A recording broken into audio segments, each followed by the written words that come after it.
Okay, we're gonna go ahead and play some basic fantasy role-playing game today, kind of combining the two campaign groups I've been running for more or less a year, plus or minus a few months, depending. So we're gonna kind of get right into it. The general setup is one of our characters from the first group is taking a vacation in the town of Clear Meadows with her traveling band of merry lute players and flute players and jesters. Then we had one adventurer down in a dungeon that is right outside of the town, and he lost his companion in the last session quite suddenly. So he's head back up to meet his henchman who had fled to the same town, the town of Clear Meadow, and that's what we're going to introduce everyone. So I guess we'll say it picks up perhaps Sammy is playing or performing in a kind of a seedy tavern to a kind of a bored crowd. So we'll go ahead and you can introduce yourself, and then we'll go from there. Okay, so I'm playing Sammy, who is that's her nickname. Her name is Samia. She's a halfling jester, and she's quite colorful and likes to set things on fire. So they better start paying attention to my show soon, or it could get a little crazy. Very good. And as your show's picking up, kind of scans over, and you see this. Who do we see, Tony? Maybe sitting there having a drink. Sitting in one of the darkest corners, you'll notice this human male. You can't see his face as he has a hood pulled up tight around his face to hide some facial scars, but a very clean-shaven, almost a baby face. You wouldn't be able to tell his age. You would think maybe he's merely 14 or 15 or 16 when he's actually probably in his mid-20s, but he pushes back locks of dark black hair against his skin, and as he's watching the crowd that is coming into this tavern, and he's got the biggest mug of ale that's available as he's sipping on it, but he's thinking to himself about just how horrible that this halfling is performing up there, and that he would have wished they could have had someone better to come in and do this, that he's actually thinking about himself to get up there and to sing a song, but he holds it back enough knowing it's actually the drink that's causing this. And I am playing Biggest Budge, Human Thief. Very cool. And we'll say that you're contemplating these things as Sammy's trying to pick up the show a bit, the crowd getting a little restless. And we'll say it's well into the evening. It's pretty cold outside, pretty chilly. You got fires crackling in there. You got the smell of food and ale and all this. And as this is going on, we'll have perhaps Lauren burst in straight from the dungeon. So yeah, Rob, if you want to introduce Lauren and kind of describe what you're doing as you enter. Yeah. So Lauren is a proper rugged forester. A ranger who carries a bow everywhere he goes. He fairly rugged looking, kind of real dresses in the real kind of browns and greens and real country bumpkin type stuff. But he does like to shoot people and is or has to date been exceptionally good at shooting people. And I guess I am coming into the inn looking for new companions following the death of the whingiest necromancer that anyone ever met. Yeah. Okay, very good. Yeah, and we'll just say with Lauren, you'll immediately see Arnold and the rest of your henchmen from the previous day. It looks like they're nice and rested up, and they're sitting there at the bar, probably pretty deep into some ale. Arnold's talking really loudly about his heroic, deeds done in the dungeon and how he lost the rest of the group, but he made it out. And he's boasting, and it's really loud. And he kind of looks at you, and he calls you over. He says, "Lauren, you made it." Yes, I did. Is Sister ill there too? Yeah. Oh yeah, Sister Earl's there, and she'll of course rush up to your side, and I don't know if she would hug you. I don't know what her attitude is like. No, in this more of situation. a fist bump. Yeah. So Fist bump buddies more than anything else. she fist bumps you, and Lauren says, "Oh, where's the short one?" And I'll explain that she's not going to make it for the rest of her life. And he looks pretty upset at this, and he kind of thumbs over and he says, "How about this entertainment? Come, sit down." So I'll pull up a seat and grab an ale and look at Sammy as she performs. Very good. And yeah, so Lauren will probably start talking quite loudly, or not Lauren, excuse me, Arnold, and maybe Fergus. I think maybe you would overhear some of the things that Arnold is describing. Just this really, really crazy dungeon, this cave that turned into quite a dungeon, and maybe some treasures they had found in there, and some death. And so how would Fergus react to this if he's overhearing the sound of Brandon? Yeah, he's just kind of telling this story to anyone who will listen up there, I guess. Nice. Pretty much, yeah. Yeah, Fergus will set his drink back down on the table he's at. He's not drink very much of it, but it's starting to take effect on his mind because he's not very good at the drink. So he's going to get up. He's going to approach this gentleman. He's going to look at him. He's going to say, you talk about a dungeon, but usually in dungeons you need people who are able to move along without a boisterous, loud voice such as yours. Maybe you're looking for to employ someone of such magnitude as that? So I will stop Arnold from getting upset and say that we're always looking for someone to open doors and disable. Sorry, that took a second. Disable traps for us, as we found a number of traps in this environment that went off. Well, it would seem that your luck is pretty good on this cold evening. Much better luck than the entertainer we are having to perform for us, but I do believe that I could assist you in these matters. Well, it would be a pleasure to have you with us. But of course, I guess the thing that comes up the most that we need to discuss that shouldn't take but just a moment, because you look like a fine business type person, is what type of percentage do we each get? That's an interesting question. So, and I will explain very, very quickly that we get a full share and that assistants / followers get a half share. And ask, is that suitable?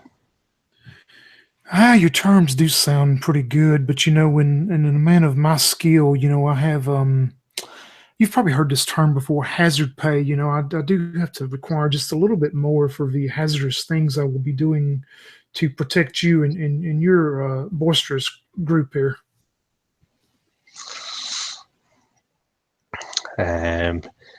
So he'll just look at you a little funny and then just shake his head and go back to his drink. Well, I tell you what, maybe every once in a while, if I find a gem or two that's just kind of laying there and no one else sees, I can count that as my hazard pay, as I will slip it into my belt pouch. Okay, we can live with that, as long as there's only one or two. Yeah, and Arnold starts laughing and kind of grabs you, around the shoulders there, Fergus. And Arnold's he's a big guy, he's a big fighter, and he's just like, "Oh yes, we'd love to have you. You'll make more than me, that's for sure." Yeah, and Fergus Fergus is probably about 5'9" and very slim build. In fact, he almost looks sickly. And as this large man grabs him, oh, well, yes, I will do my best. And he kind of retreats back to his table for a moment. Very nice. And we'll say the evening goes on. And Sammy, you've managed perhaps to get the crowd a bit more excited with your performance. So whenever you come off the stage, you see this group of people, perhaps, these adventurers, and, they're probably still talking about gold and such. So, what would you like to do?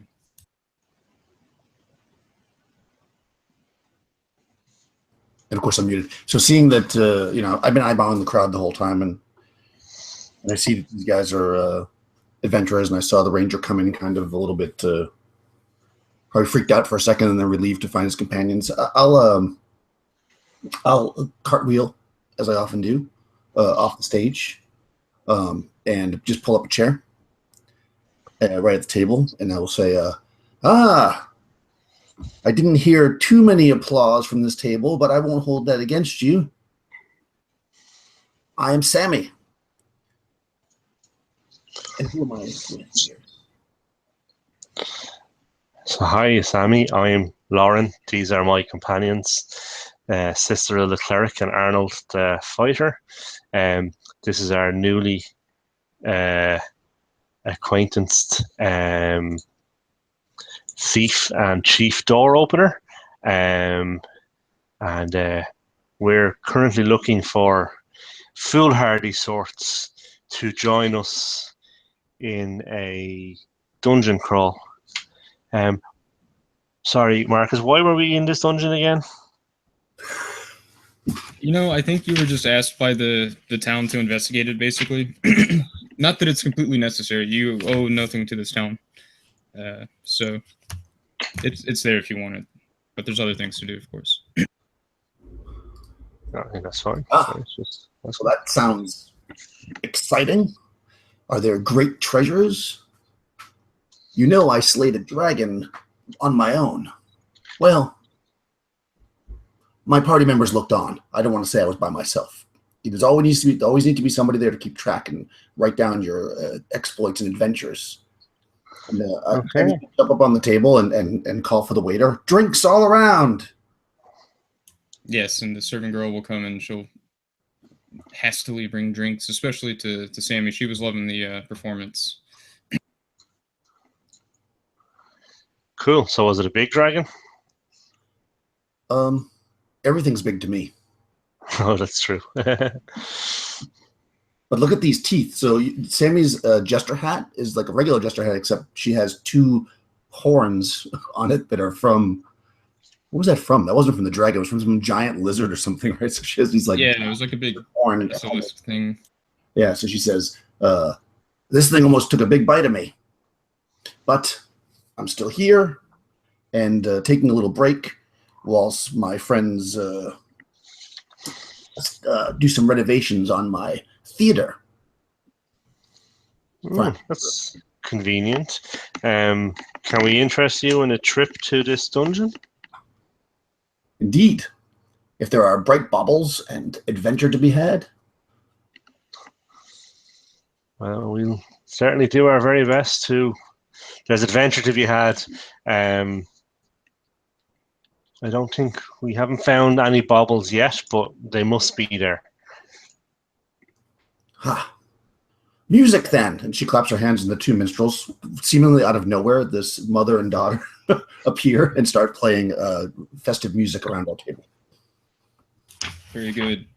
I got the hiccups bad. Excuse me, hold on. And as you're perhaps starting up this music, you're getting eyed by a few shady-looking fellows at the bar. And one of them will come up and stick his finger in, let's say, Lauren's chest. And he'll say, "You're going to tell me where the gold is. Or my fist is going to tell you," and he kind of scratches his head, tell you something. So I'll tell him that the gold is 3 days travel south in a cave, and wish him the very best of luck. And then gently remind him that if he sticks his finger in my chest again, I'm going to break it. And he looks like he wants to say more, then he drops his finger and he says, "So be it. This isn't the last you'll see of me." And he walks back and he continues drinking. Is he drinking by himself, or? He's with 2 other guys. They just look like some ruffians, not particularly big guys. Is there something I can do while he's walking back to his table after he does this? Oh yeah, if you want to try, maybe what would you like to do? Yeah, still sitting over at my table, listening in and seeing him to approach my new friend and the way he's treated him. Fergus all of a sudden jumps up very quickly and he moves straight towards the bar. It looks like he's appearing that he's going straight for the bar to get another drink. But as this guy turns around and makes the comment, "You'll see me again," he's gonna quickly slip in front of him and put his leg out to trip him. Very nice. And I'm not even gonna make any rolls. I'm just gonna say he just falls face first into a table. Drinks are all over the place, silverware and mugs and things, and everyone's laughing. And when he does, I'm just going to turn, "Pardon you, sir. Can you not see that I was on my way to get a drink? You need to use the eyes that the gods have given you to watch where you're going." And he just mumbles some curses as his two companions come and help him up, each one grabbing, under an arm. And they kind of drag him back to the back of the bar, and they're all cursing, and everyone's laughing at him, and it's quite a scene. But you've definitely bested him. And he's still alive, which is good too. Yes, he is alive. No blood was, no unnecessary amount of blood was shed.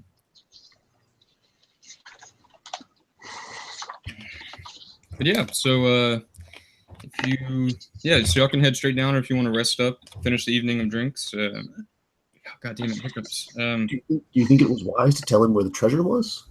I didn't. Ah, well done. I just sent him in the opposite direction. I'm pretty sure the treasure's west of town. Oh, you are very clever. And hearing this conversation, Fergus looks towards the halfling that he's getting closer to now and can actually see her more. And he doesn't say anything to her, but he just looks her up and down. He thinks to himself, "Her wisdom, or therefore lack of wisdom, will get her killed first."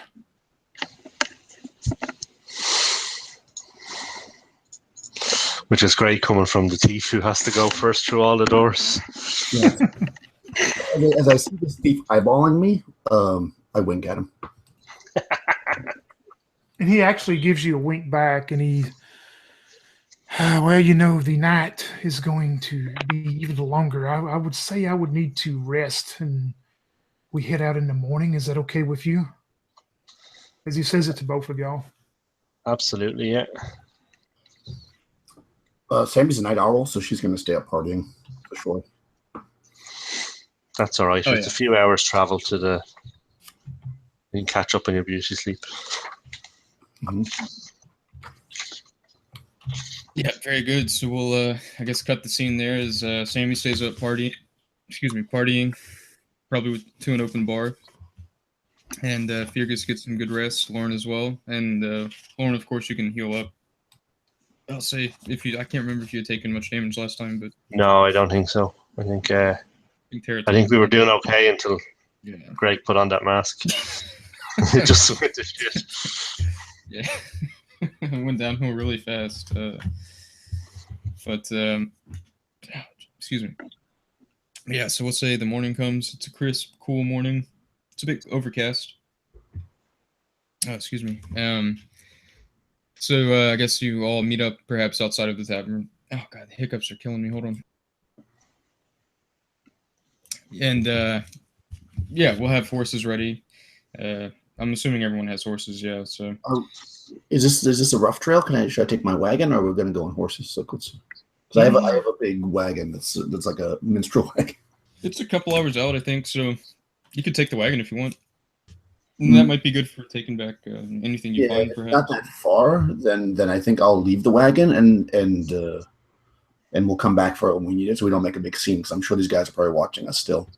Okay. Yeah. Actually, I'll have the Rose and Silk, the mother and daughter minstrel team, take the wagon south or whatever direction. Oh, nice. What's the false direction? Very good. And then I'll take a pony. Sounds perfect. Yeah, I'll take the two fighters with me. So you guys can see that there's these two fighting men with chainmail armor and crossbows that kind kind of come out with Sammy in the morning, and she introduces them as Jeffrey and Orwig. Yeah, when Fergus sees that, he thinks back to himself, well, maybe my wisdom comment to myself come a little too soon. Seems like she does have some help to keep her back.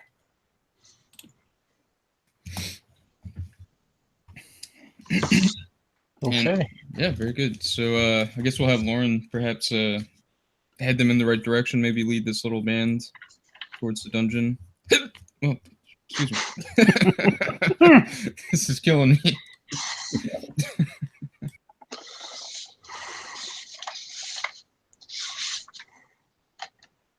All right, so we'll say it's about 9 a.m. by the time you roll out. Nice. Let me roll a few dice as you begin the trip.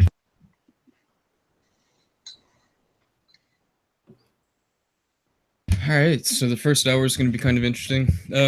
So heading towards the dungeon there. God damn it! I can't stand hiccups, and I'm really bad at getting rid of them. Okay, so the sky is definitely getting darker. It's almost surreal. Some of the colors in the sky as you approach, in the direction of this dungeon, and it's some features that the townsfolk are quite used to. But the sky gets darker. Every now and then you'll see a flash of green lightning. Although I think Lauren, you wouldn't have seen this yet because the last time when you and I think Tara went, activity wasn't quite as strong on the outskirts of the dungeon. But so. Where am I? Yeah, this is good. So, as you're heading down there, let me actually, let's see, everyone can roll a d6 for me and tell me what you get. 4. 6. Oh, look at that. Just once per group or once per actual person? Should I roll for my henchman, I guess is my question. Yeah, maybe roll for like the group of henchmen as well. And Sister Roll and Lauren, I suppose. Yeah, that's a 4 and a 3 for them. I got a 6 and a 6. Oh, look at that. Okay. Wasted those high rolls. Yes. So, seemingly out of nowhere, and perhaps the group being so distracted by this strange, random green lightning that's happening here and there, and flashes in the dark clouds, this massive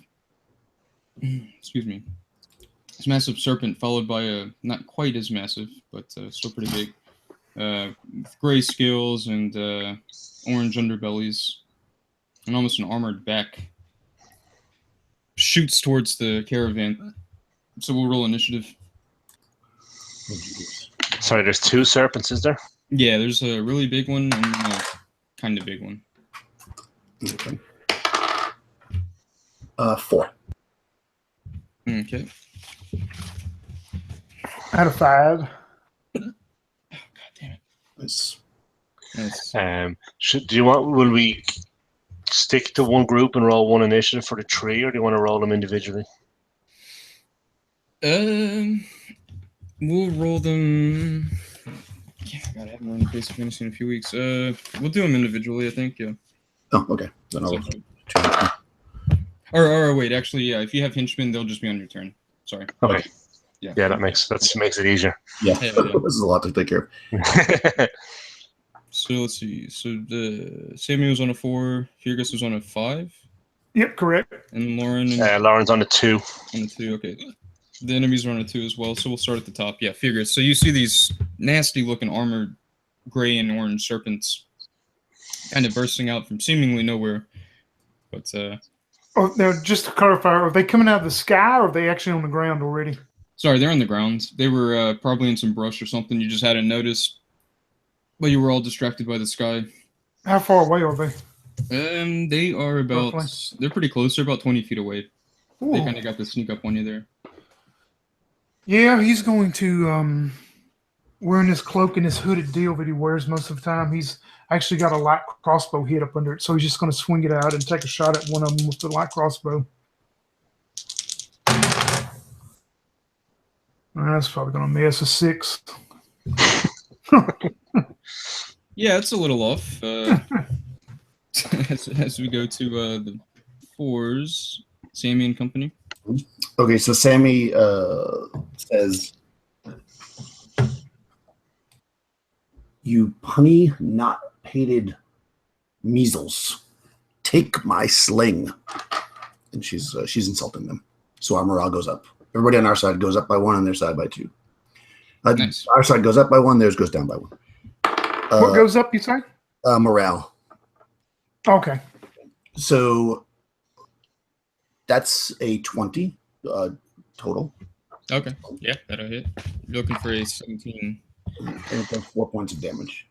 She has good aim. She doesn't do a lot of damage. They're they're not regenerative, right? I only ask because I have my weapon does more damage against regenerating creatures. No, these don't regenerate. Okay. All right, so then it does 4 points of damage. The 2 fighters level their crossbows. They don't give a clever insult. 17 and 11. Does 17 hit? The 17 does hit. Okay, the 11 doesn't though.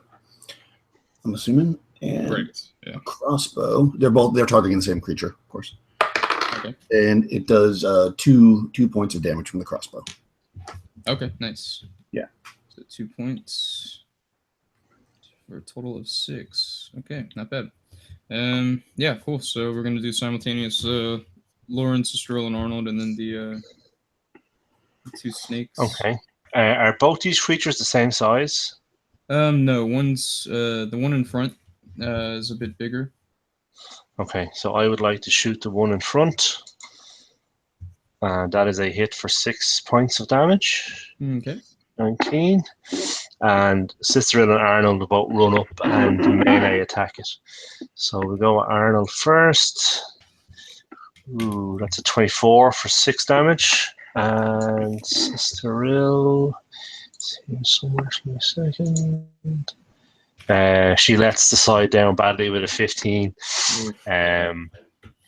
So they're all on the big one at the front. Okay, so we're gonna just have that one simultaneously be attacking them. So, let's say it'll go for. It's gonna go for Cicero with its big, crazy-looking snapper of mouth. Rolls a 19. I don't even know if that hits Cicero, does it? No, 23 is what you're looking for. She has crazy armor class. Although, aha! So anytime this creature successfully bites an opponent with a natural roll of 19 or 20, it destroys any armor the opponent is wearing or breaks one object held by the opponent, preferring items made of iron or steel if possible. Wow. Okay. So, you have what, plate armor? Plate armor, yeah. What kind of sword was it? She has just a standard mace +1. Okay, so we'll say that it chomps up the mace. Okay. Yeah. We'll say it's maybe made of iron or steel. Conveniently, there's a spare one in her backpack. Yeah. Damn it. Yep, so it starts chomping on that as let's say the second one. Who's it going to go for? We'll do a 1 or 2. It'll be on Lauren or one of Lauren's peoples. 3, 4, Tony, 5, 6, Daniel. We'll just break it up from there. So, okay, so a 2. So one of Lauren's peoples. Okay, it's going to go for Arnold this time, the smaller one. And when I say smaller, it's pretty marginal. A 4. That misses, I believe. Yes, it does. All right, so back to the top. Fugus. Yeah, he's going to see this creature just come in and just lunge into this well-plated fighter. He's actually going to look at that one, aim again with his crossbow, thinking that this thing is probably more powerful than the other one. And that's going to be a 14 to hit. Okay, that's gonna be just short. Need a 17. Okay.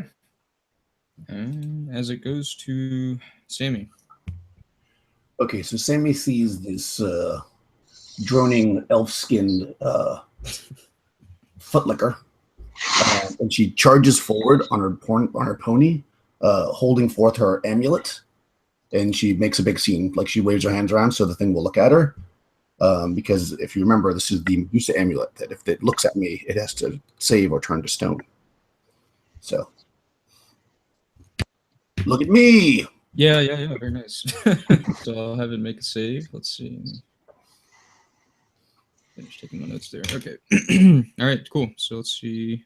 Save is a... Okay, let me pull up my saving chart. Right quick. Some page.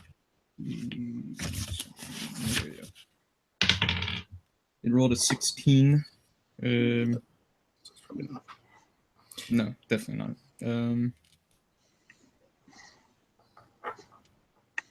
No, wait. No, it actually it saves against what? Probably Paralyzed. turn to stone or Petrifies, the yeah, paralysis or turn to petrifies. stone. Okay, so it has a 12. Yeah, so it made it then. Yeah, definitely. All right, so it's not stone, and I am now closer. Very nice. Very good. The two fighters are charging up as well because they wouldn't leave her behind. They're going to attack with their swords. Okay. Which one are you Let's attacking? the big one, I guess, yeah, because I mean that's the one in front. Although I guess they both came forward. I would say the big one. Yeah, they're both forward now, yeah. Yeah, she would have went after the bigger one because she wants to stop it. Nice. One's a 20, and the other one is a 14, so 14 misses, right? Yep. So the 20 hits, does 3 points of damage with the sword. Very nice. Yeah, this one's not looking too good. The bigger one, it's looking pretty bad, actually. Because that is the opposite of good. And on the bottom, good to Lauren. Okay, so I will shoot it twice this round and hope that goes well. So that is a hit for 4 points of damage and a miss. Okay, well, tell me how the 4 points this arrow kills it. Kills the big one. So as it reaches down to bite, it just gets an arrow up into its mouth, into the back of its mouth, and just kind of pierces its brain, and it just collapses on the ground. Nice, very good. As Arnold and Sister Ill move to attack the slightly smaller one. So Sister Ill misses, and Arnold also misses. Very good. And it's going to attack. We'll see. This time Arnold again. So let's see. Plus 16. No, that's not going to hit. I don't think so. 19 is him, yeah. He has a pretty... Yeah, sounds right. Okay, so back to the top. Fergus. As you see this, one of the bigger one kind of thumped down to the ground. Dead.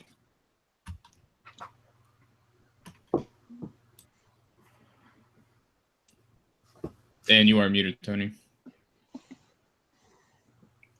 Yeah, I'm sorry. Can you say that again? For some reason, everything froze up on my end. So the big one was just dropped, and it goes to you. There's still the smaller one attacking one of the hired help. Yeah, same thing. Then he'll turn his crossbow towards it, and that'd be a 16 to hit. Right off. It's a 17, so close. All right. As it goes to Sammy. Okay. So this saucy, pox-marked nuthook is going to get Sammy's. Yep, that's 20. Sammy's sling. And only 2 points of damage that time. And the two fighters will also they'll ride over and try to slash with their swords. Okay. And they both miss. 16 in the one. Okay, sweet. Okay, so on its turn, simultaneous with Lauren. You can tell me what you want to do, but I'm also going to do a morale check for it.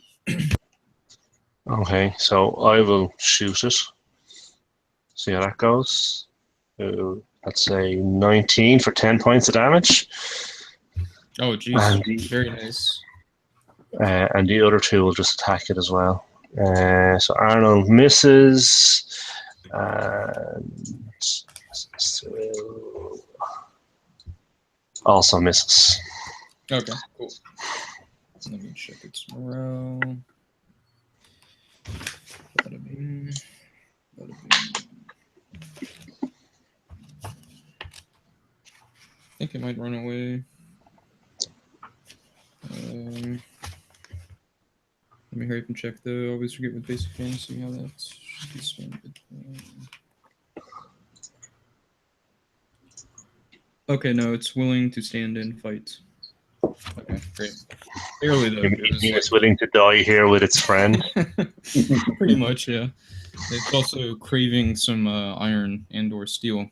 So I guess it'll attack. Let's see who's going to attack this time. God damn it, Arnold again. Poor Arnold.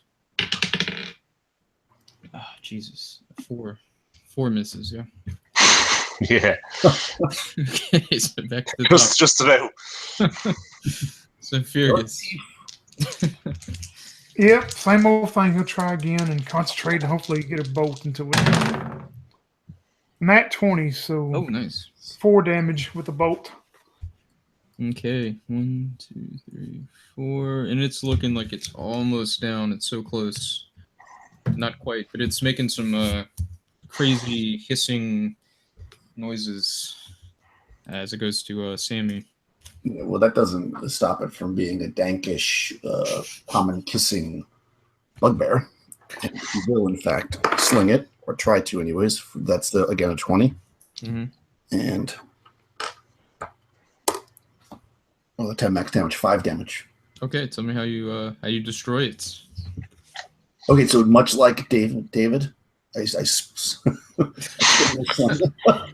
and I let loose with my amazing insult, and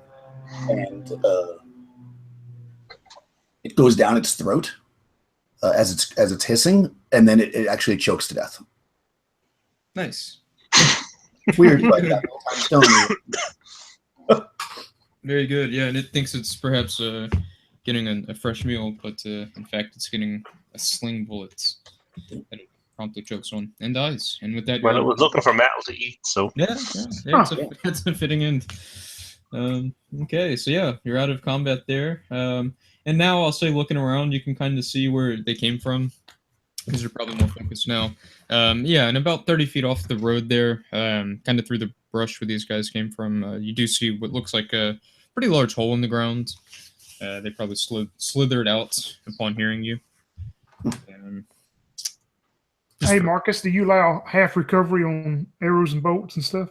Yeah, definitely. Okay. So, yeah, Lauren as well. Yeah. That. Yeah, you get that. And Sammy, yeah, you probably get some. Her line went down after that, so I might take.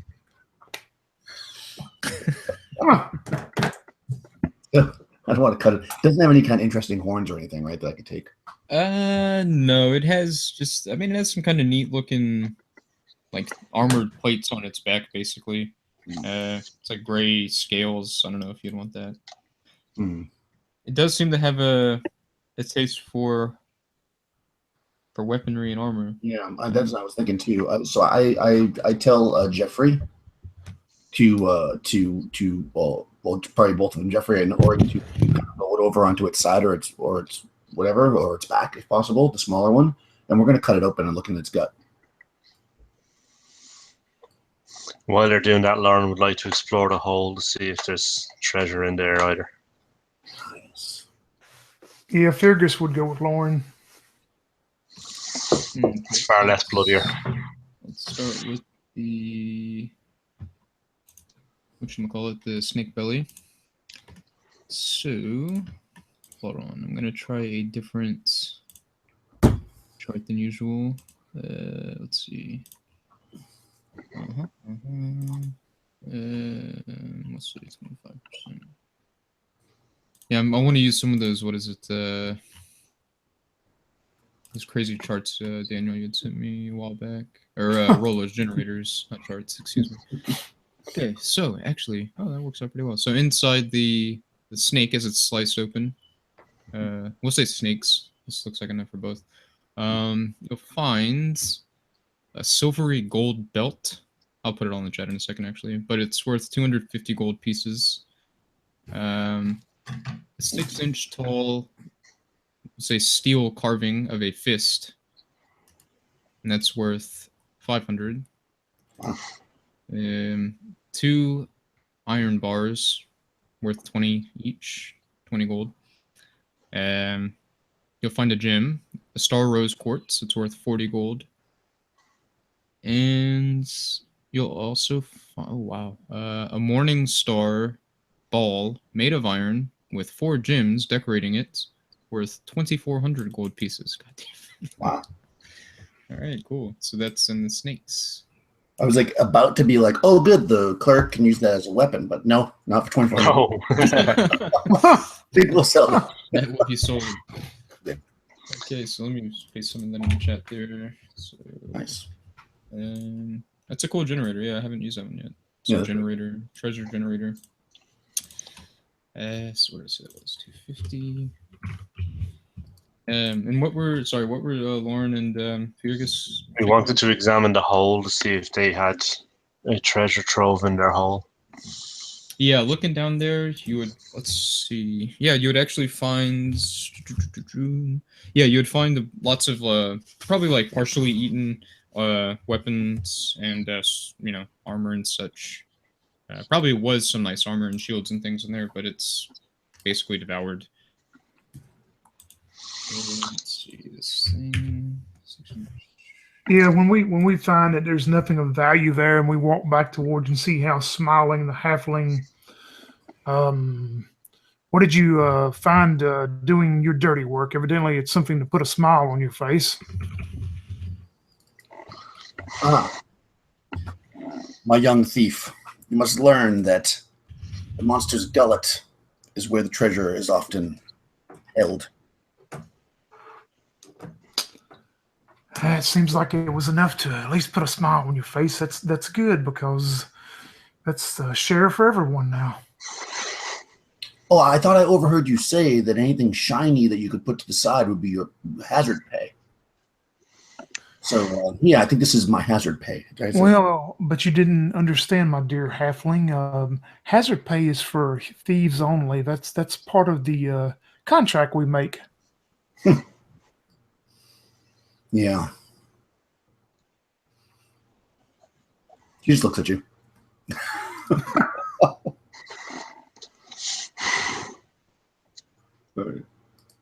Yeah, obviously, it's. I just throw it in the saddlebags or whatever. Well, but there's a lot of stuff here. So, how big are these things? Are they too big to like move off the road, or maybe just the plates? Because what I'm thinking is we could cut off those like solid plates, and just throw them in the woods for now, and pick them up on the way back. The back plates. Yeah, y'all could probably drag them all. They're pretty heavy though. They're basically made of like iron armor. For, oh wow! Okay. They're with like their scales and stuff on their backs, like super heavy. Yeah. Okay. So then we'll just if we can push them off the road, that's what I would want to do. Yeah. We'll say so. Just so they're not easy to snag. Okay. And we'll have to recruit those dwarven tailors to go get them. Sounds good. Okay, so yeah, that'll work. Let me tally up some things. So but yeah, I show the party everything, and then we put them maybe in saddlebags, I guess. All right, cool. Was that the dungeon? No. Okay, because you weren't gone very long. I thought maybe it was very small. No, it's just a dark hole with nothing of any value in it. Like the thieves' heart. Well, some thieves are that way, but you will find I have a little cure as long as friends always share.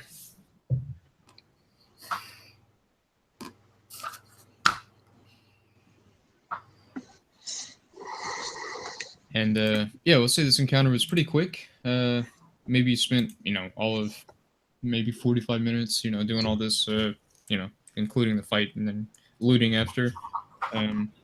So it's only about, we'll say 11 a.m. at this point. You're about an hour out of town, maybe an hour from the dungeon itself. Cool. Yeah, the sky is still looking pretty nasty. Yeah,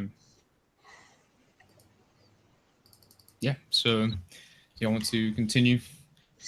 Yes, onwards. Onwards and upwards.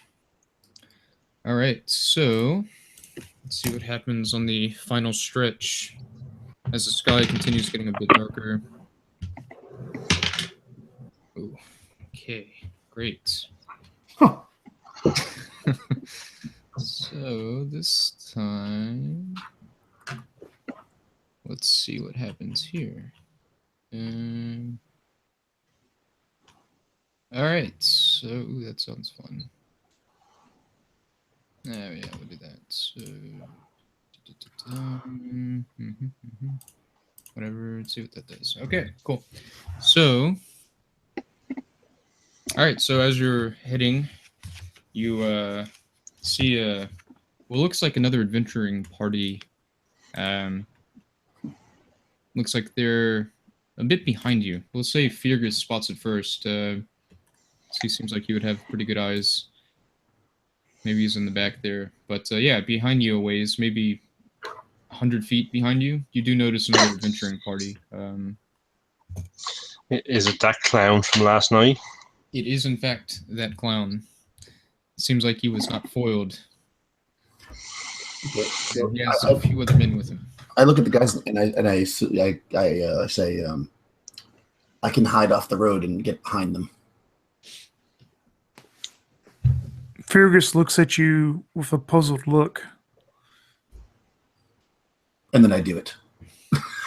Okay. I am 90% invisible in outdoors when I'm hiding.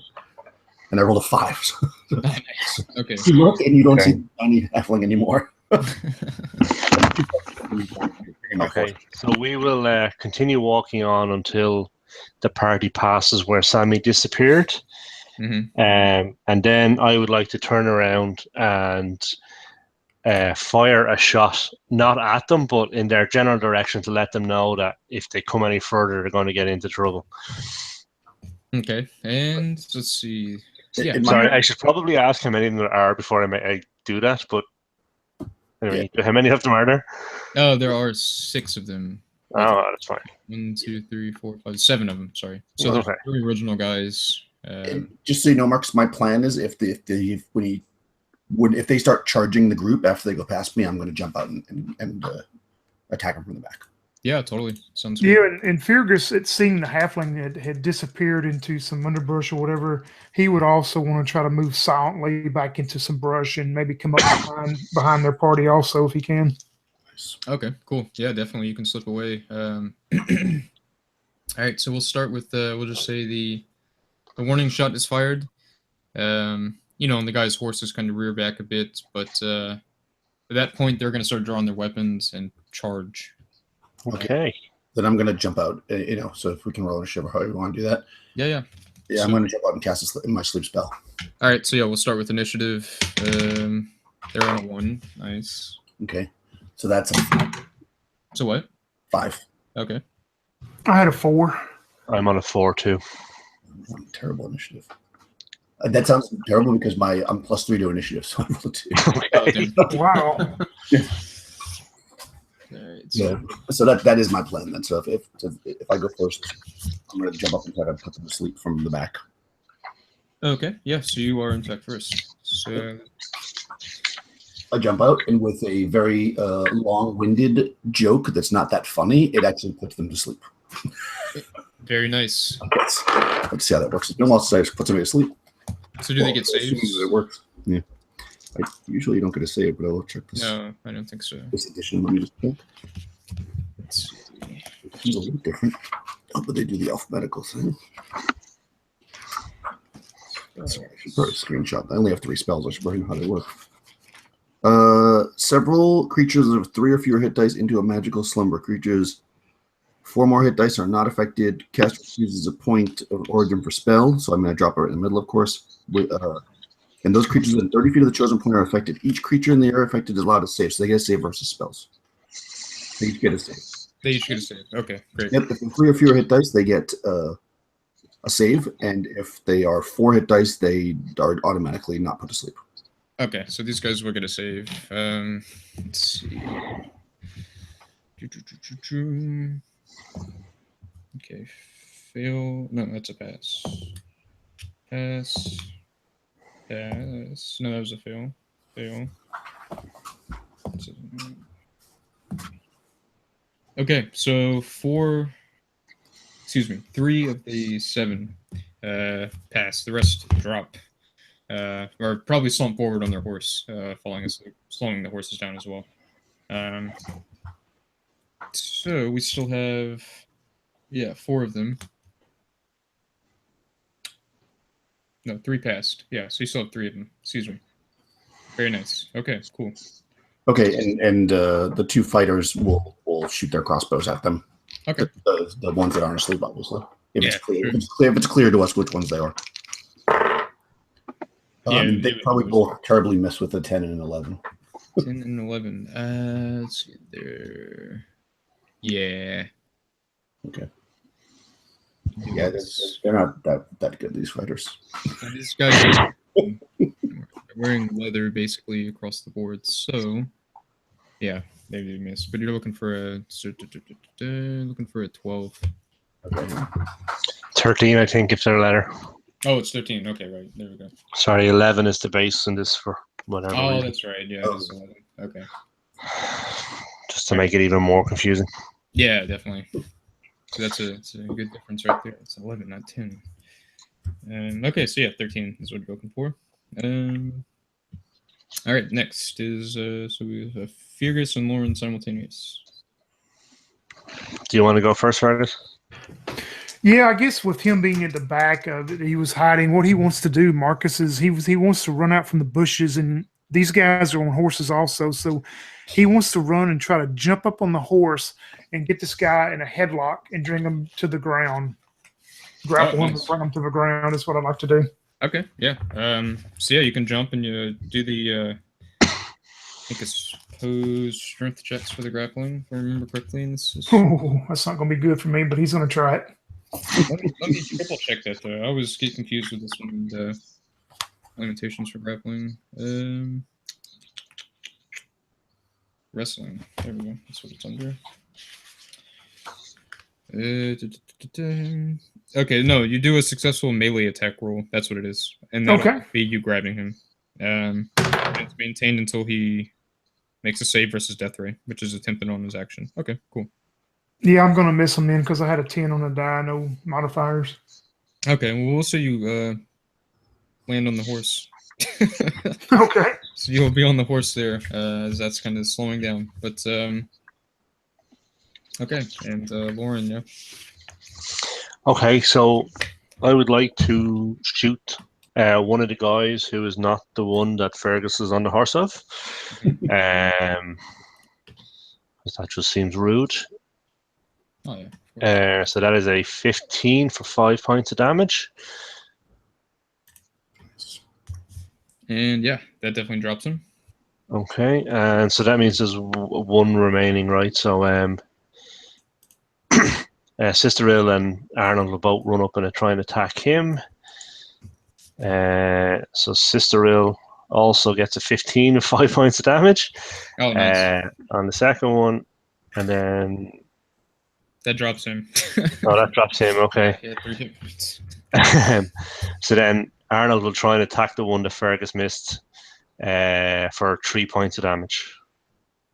Okay, that's not going to drop him, but it will basically bring his horse to a stop with him and Fergus on the back. So he's the last one left, so it's on his turn. It's the last one awake. He is going to... I guess he's going to try to maybe turn around and maybe... He's probably going to swipe back at Arnold there, I think. That probably makes most sense. Probably ignoring the thief behind him for the moment. So let's see. He's at a stop on the horse. He rolls a 16, so that is a miss. Yes. Okay. And back to the top, yeah. Sammy. There's just the one guy left that's actually awake. Okay, but is he on the horse with the thief? Yeah, for the moment, yeah. He just swiped at one of the henchmen. Okay. I guess I can target him right with my sling in this edition. I don't have to worry about that. So Sammy Yeah, will. okay.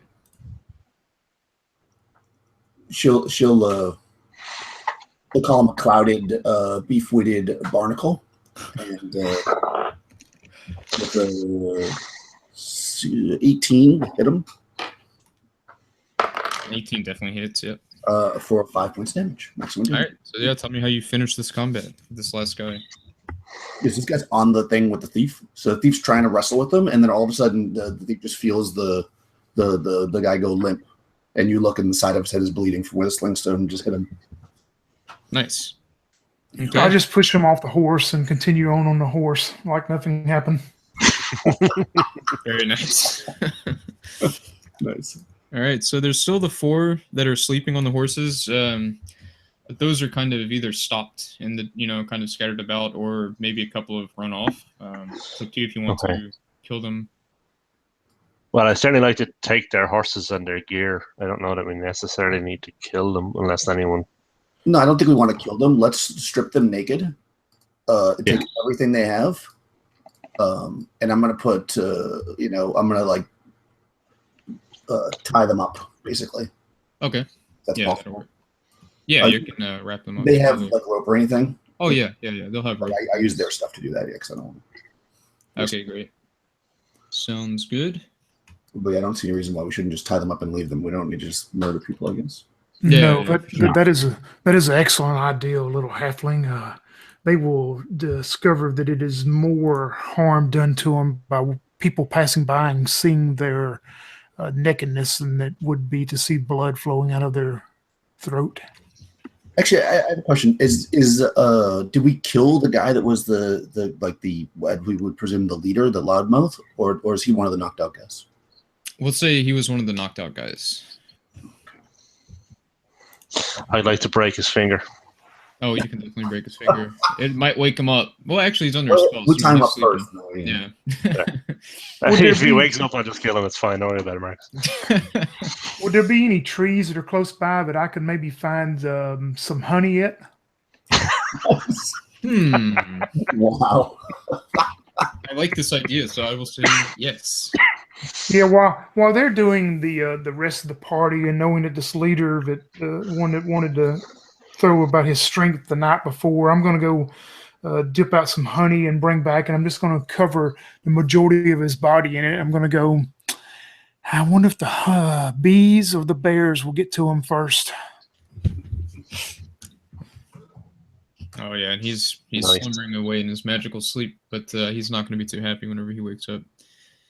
So we'll decide his fate on the return. If there's any extra honey that hasn't been put on to the people, I will eat it. Oh yeah, definitely. It's probably pretty good. Pretty fresh. Okay, so that is taken care of. You have horses or extra horses rather, if y'all need them. But oh yeah, we definitely have horses. We'll sell them later. Yeah. Do they have any interesting gear? No. Nah, it's all pretty. Actually, one guy. Let's see. It's all.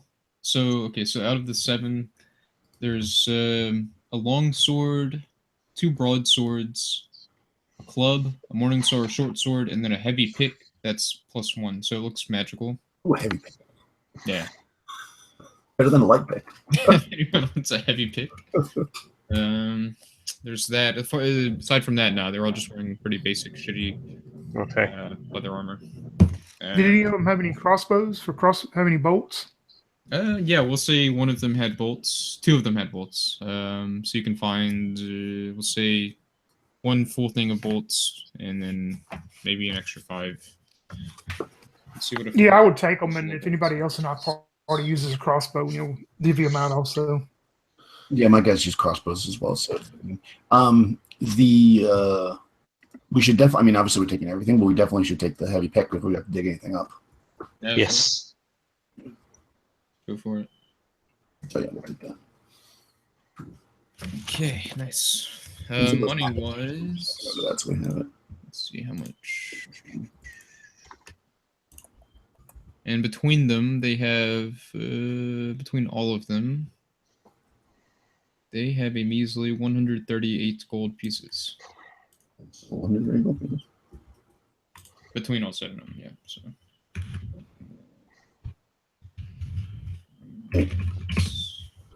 Nice. That's cool. Not too bad. Okay, so at this point, you were pretty close to the dungeon entrance, and I think Lauren would recognize the dungeon entrance not far off now. You would see it. Yeah, you can point it out, of course. It's almost a surprise that these townsfolk guys actually followed this far, but they seem pretty adamant to cause harm after being embarrassed in the tavern.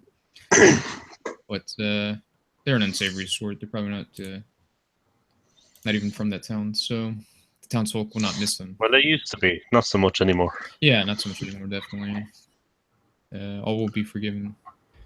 Okay, so the dungeon is, we'll say at this point, only about 50 feet out. Of course, yeah, Lauren, you could point it out, I'm assuming.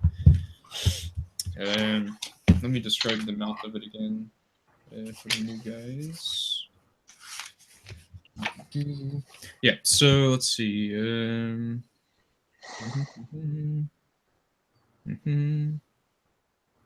not a very good description. That's not even the right one. Yes, right. So there was that's right. There was a portcullis out front of this kind of gnarly-looking cave entrance, which would have been forced open, I believe, by Arnold. And he'll probably be, oh yeah, I opened that right up. I'm a strong guy, you know. He'd be saying as you approach. Yeah, it's a pretty menacing-looking cave entrance. It looks almost unnatural. And Lauren and Arnold and whoever, or especially Lauren, can probably confirm that it's quite some unnatural things happening down there, especially the further down they went, including a very odd arena-style encounter in a very strange dimension with a little green man. I don't even remember his name. But, Artem. Artem, yes, that's right. Who owes us a favor? He does owe a favor, this is true. Very good point. Okay, so yeah, so you enter this, let me see. Now it's up to you, Lauren, if you want to lead him, perhaps back down to the second level, or if you want to just explore the first level. But you would have it decently mapped out, I think. At least a sizable chunk of it. Not all of it, but... So I don't know, guys, if you want to go to the second level, or there is parts of the first level that we have missed. So I don't know if you have a preference. Oh, it does not matter to me. I'm sure my resources will be used on any level we can find. Yeah, let's go deeper. Deeper equals better treasure. I found. Fair enough. Very good. Okay. So I'll just lead them then down the path we know to the trapdoor in the near the dead jester and the banquet hall, and we'll just go down there. Okay. Let me just check for any encounters on the way down. Okay. So almost let's see. So you're winding through this this first level there. It's pretty narrow. It's about 7 feet wide, 10 feet high. It's pretty claustrophobic. The cavern, it's very cavernous. It's very dank and eerily quiet. However, as you get, we'll say, closer to the banquet hall, as Lauren would remember, checking my map, you'll hear inside the banquet hall. Oh, that's cool. You'll hear activity. It almost sounds like people or something going through the items that were on the banquet table. You'll hear like the sound of silverware being moved around and plates and stuff, and perhaps some mumbled speak. And we'll say that you were right outside it. You haven't been noticed as y'all are approaching. And just for a quick description, the banquet hall itself is about 100 feet deep, or no, 80 feet deep and 50 feet wide. It's pretty big. There's a massive table in the middle with 4 pretty nice looking chairs on each side, and then nicer ones at each head. And I think you would at this point spot there are 4 of these kind of robed guys wearing robes. Excuse me, humans rather. Maybe not. They're not all guys. They look slightly magical. They're wearing robes with some weird sigils on them. What color are the robes? They're purple. Lauren, did you leave some of your friends down here that you didn't know about?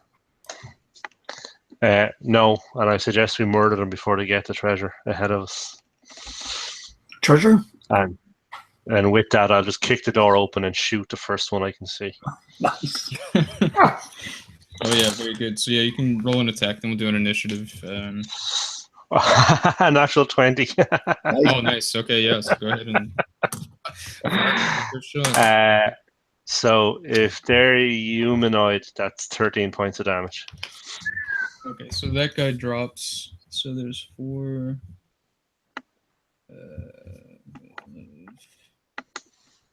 Okay, and as he takes the arrow to the we'll say his back, he kind of slowly turns around, almost paralyzed, as he falls to his knees and drops face first into the dirt there.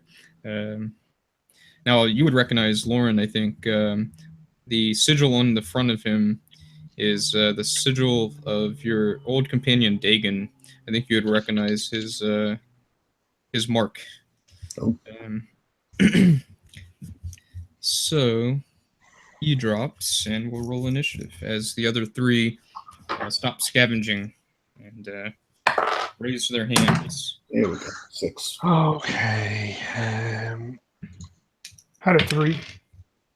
Okay. Yeah, me too. So 2 3 is a 6.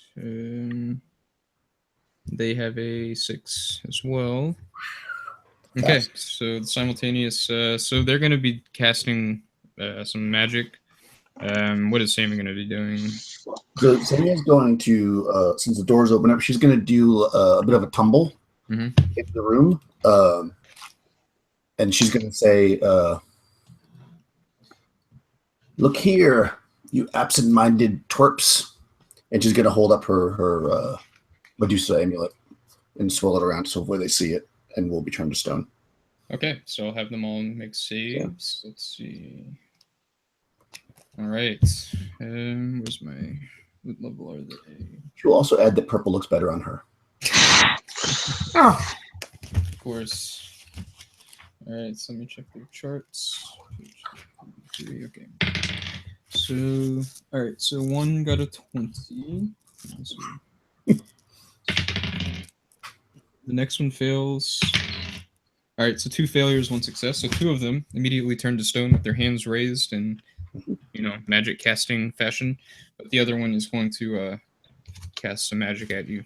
Okay, so the retaliation. The 2 my 2 fighters, can they step in the room and shoot the crossbows, or on my turn? And that's all I have. We'll say they shoot as he casts a spell. They'll shoot.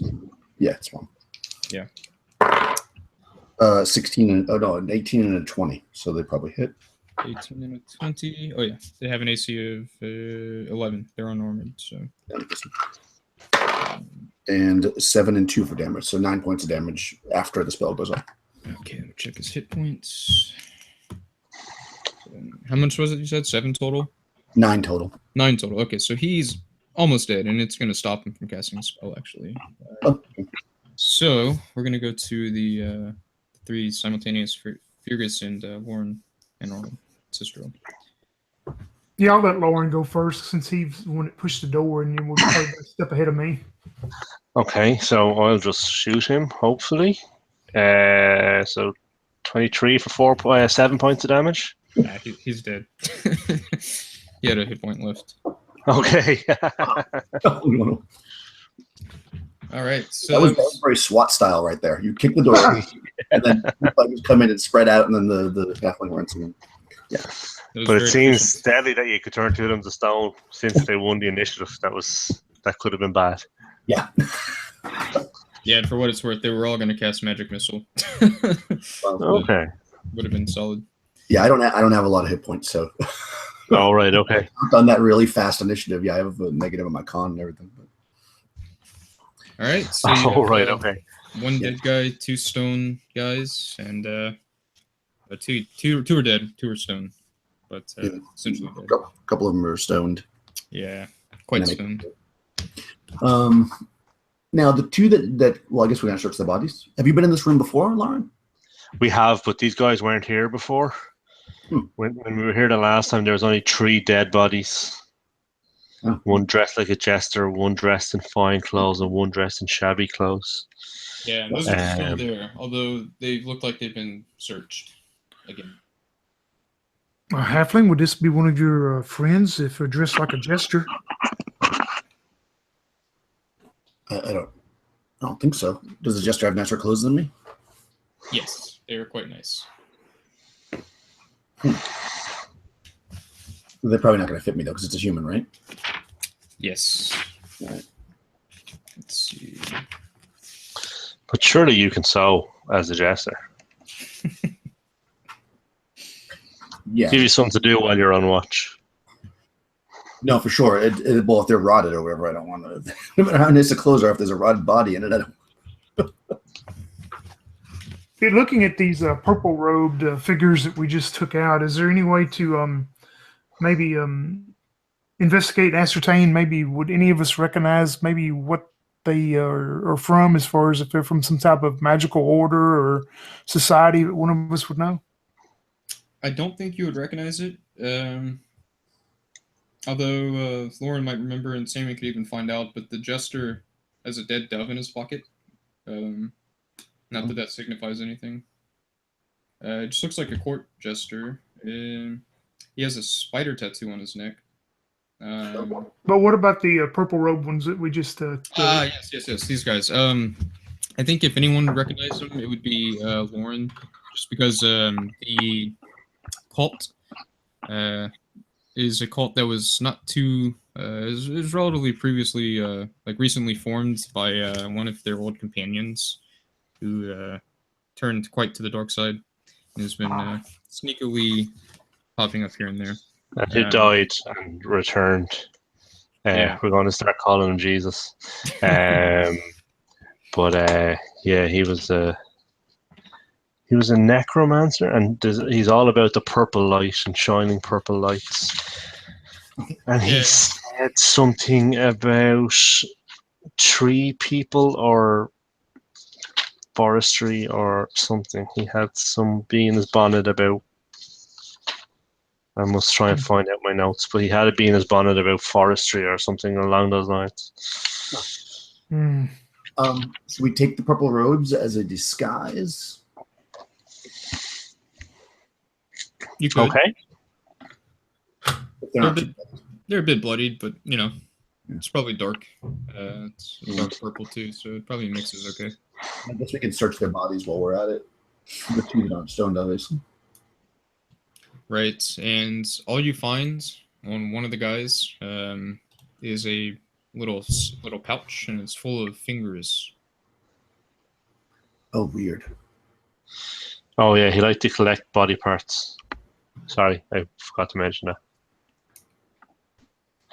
It's seeing that and what they are involved in. The two that you turned to stone, the large guy, Fergus would look towards him and go, "These people are awful. They are very, very evil.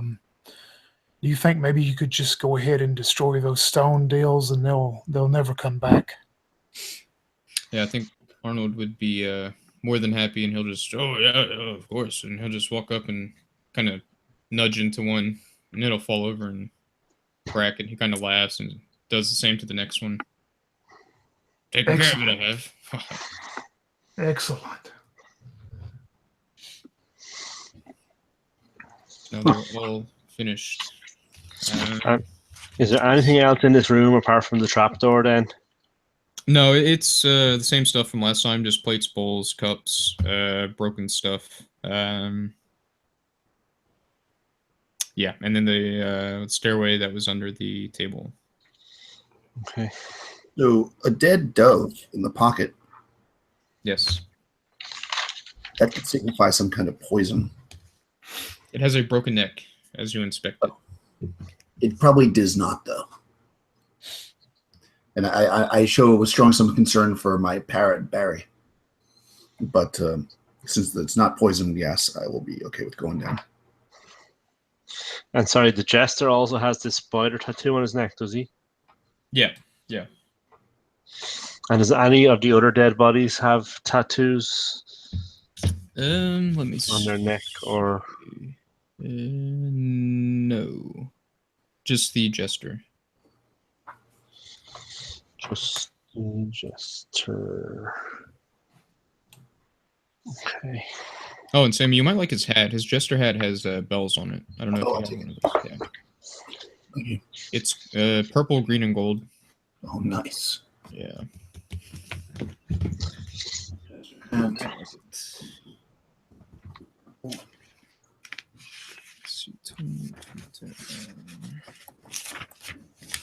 Okay, and then there's the secret stairwell under the table. Actually, everyone can roll a d6 if you want, while you're all kind of searching, because we have new eyes in here. So. 5. Okay. 5. Nice. Get a lot of matching numbers today. Well, Lauren. 1. Oh, okay, nice. So, actually, on the eastern wall, you hadn't noticed it the first time in here, but the second time you're looking a bit harder, perhaps a bit closer. And on the eastern wall, you see the outline of 3 doors. They're kind of spaced apart by about 10 feet. They look quite secret. Okay.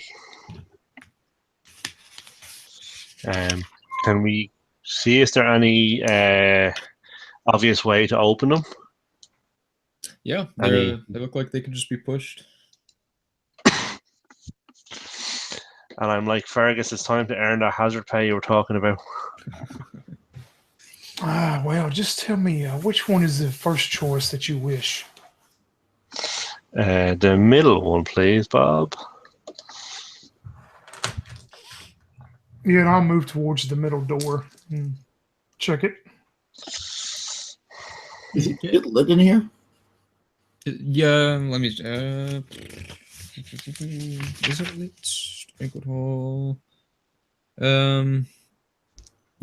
We'll say that these guys had lit some of the candles on the table, Okay, and maybe one of them had a lantern even.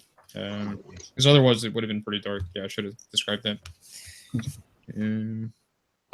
if there's a lantern that's lit, I'll grab it. Okay, yeah, you can do that. And Fergus is checking the door. It does not appear to be locked nor trapped. Yeah, and I just turn and give a quick wink towards Lauren and go, well, here we go. And I'll push it open.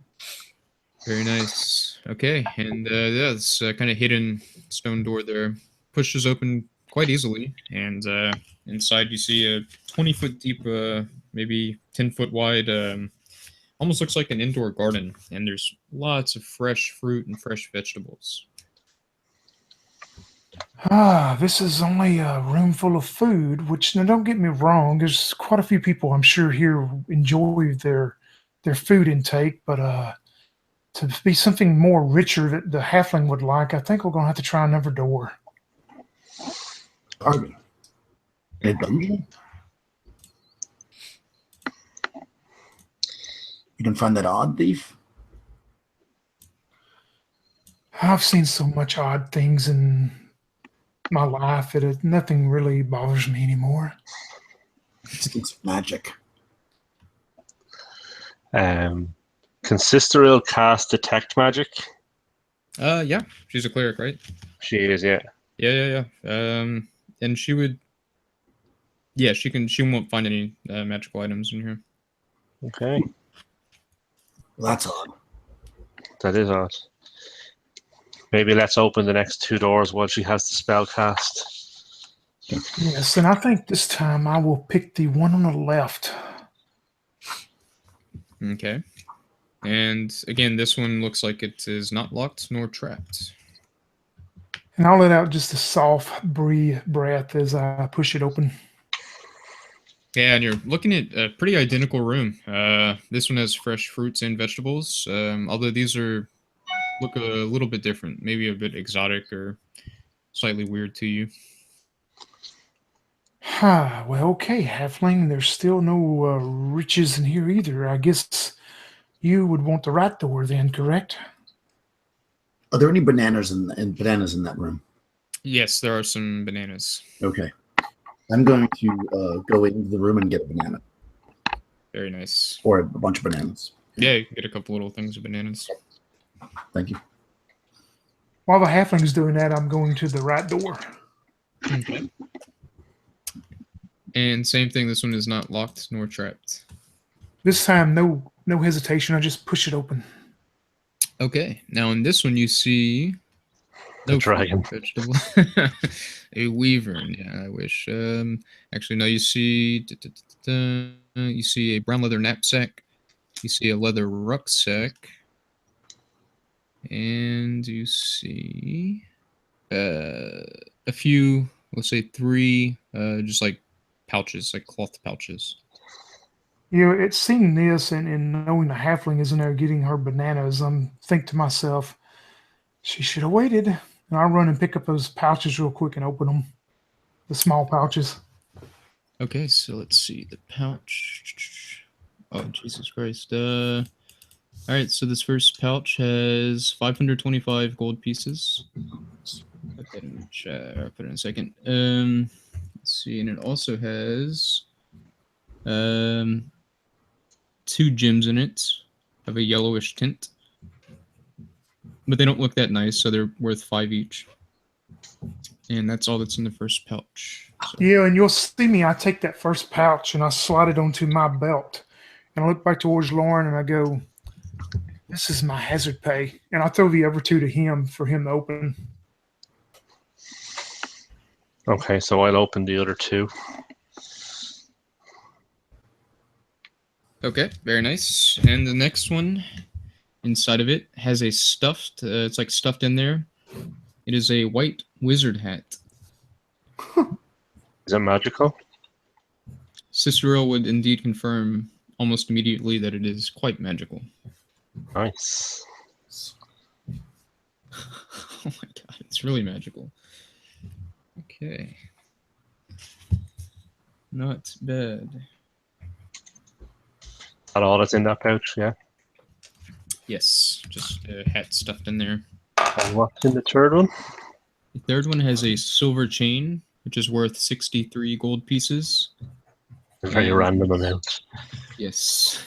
A silver goblet worth 72.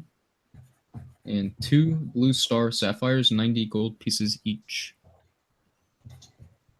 Sorry, what are they again?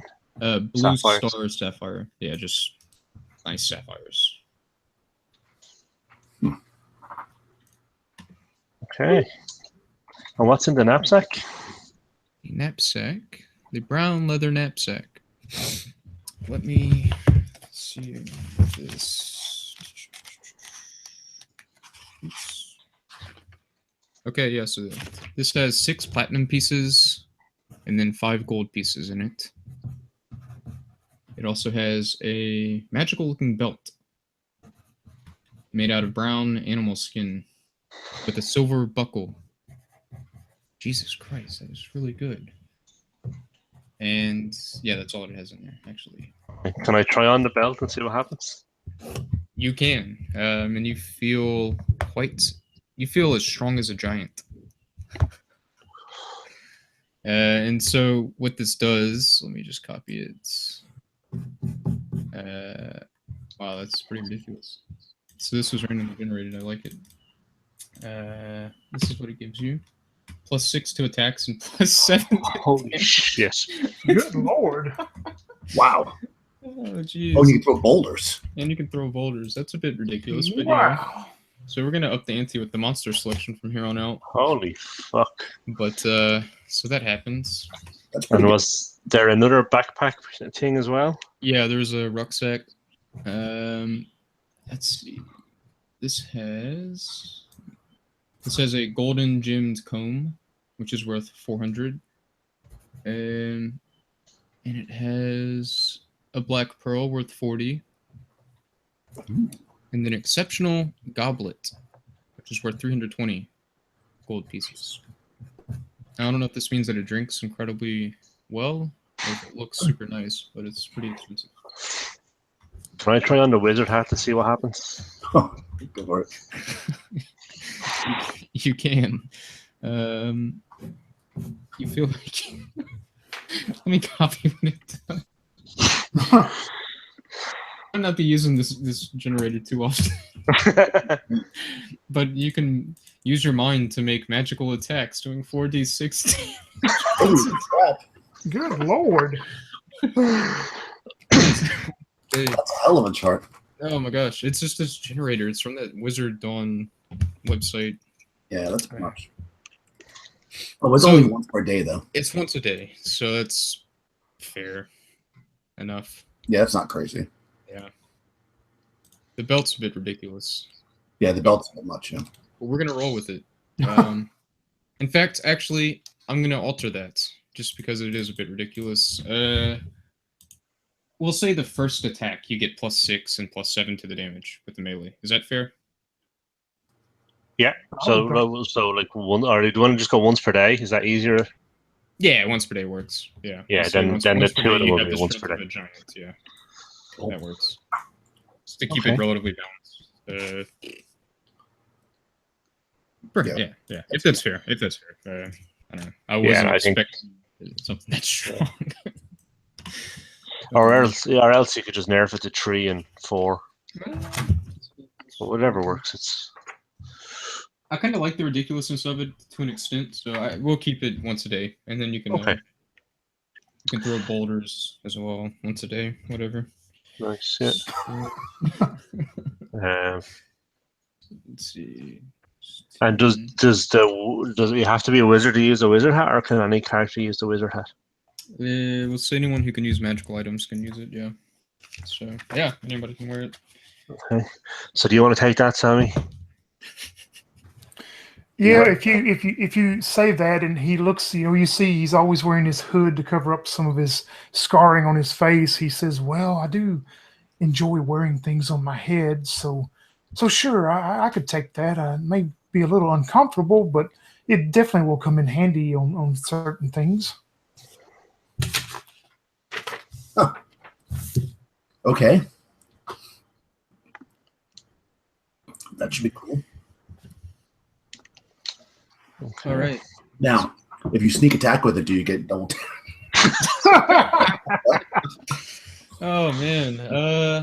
No, because it's That would be amazing. All right, so So I guess it's just a straight to hit roll, like you would make it to hit roll. If you succeed in it, it does the 4d6. Yeah. Okay. Yeah. I don't think it'll be an automatic 4d6. It'll be treated like a ranged attack, we'll say. I got you. Yeah. Sounds good. Alright, so let me tally up all that real fast just so I can have it. Alright, cool. So that's awesome. that's what you found in there. Nice little That's a treasure hoard. I guess it beats Strangely enough, I'm still more interested in the fruit. yeah, you could, looking through it, there's basically most fruits that you could imagine, plus things you've probably never seen and have no idea what they are, but they all look pretty good, and they're all really fresh, which is quite strange. But Yeah, I'm definitely taking some fruit. I'm not going to eat it yet. Yeah. we need a like a monkey or something. yeah, I'll buy that when we get back to town. All right. could probably be found. Yeah. I mean, Yeah, I have- when you walk out with your bananas, you see myself and Lauren and the rest of them are standing there. I'm sitting there with these two faded gems that I have on my person, trying to floss them and rub them up and make them look pretty. And I look and I go, these are yellow too, but I think they're more valuable than bananas.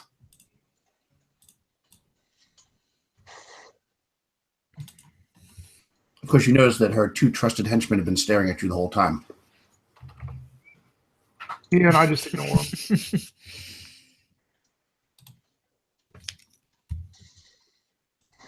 Okay, very good. So that is what is in that room.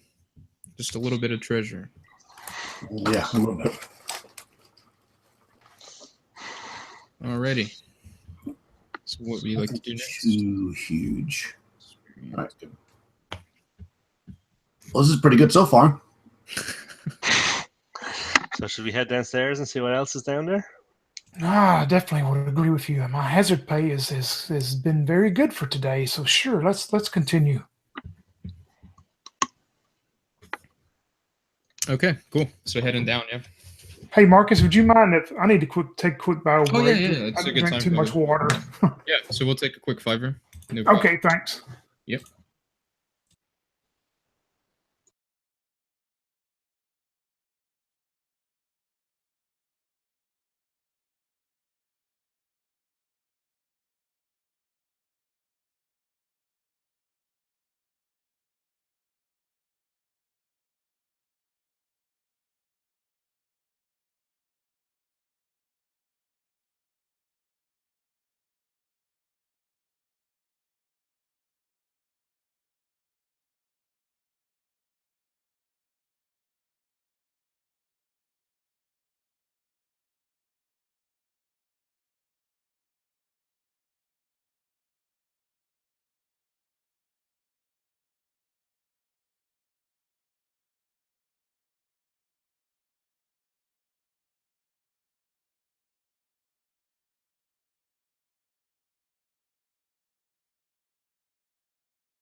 Okay, I'm back. Sorry, just making some tea.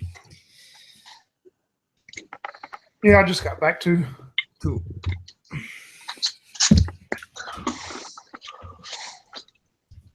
Is Daniel back? Oh, Yeah. Okay, cool. Great. Alrighty.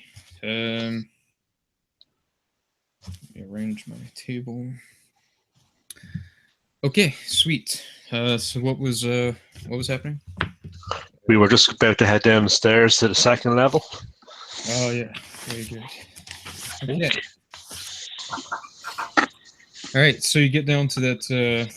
Let's see, that first room.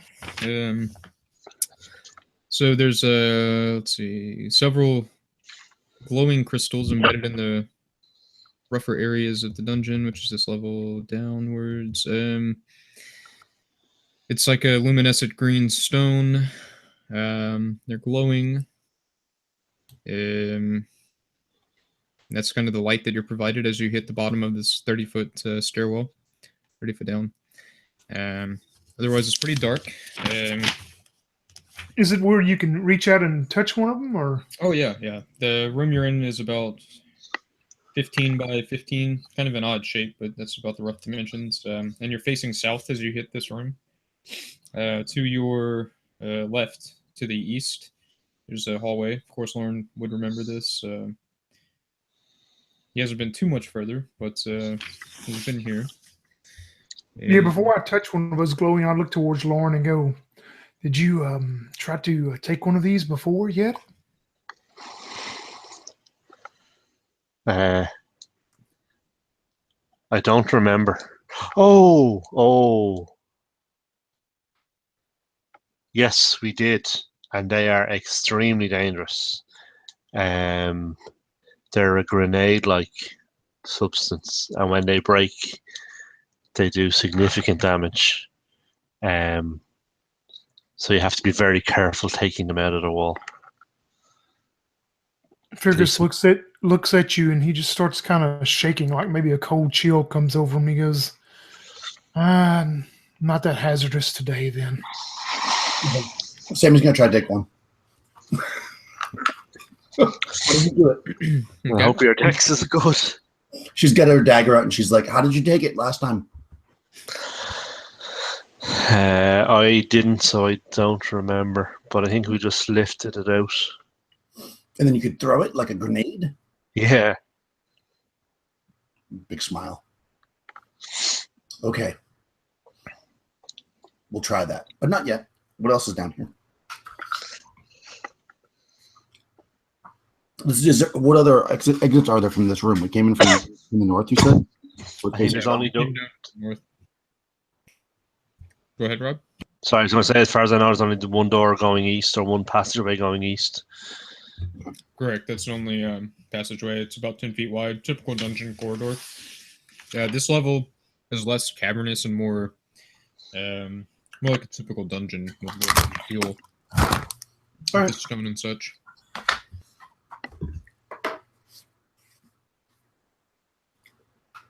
All right, since we've had such good luck to this point, I will not do anything crazy yet.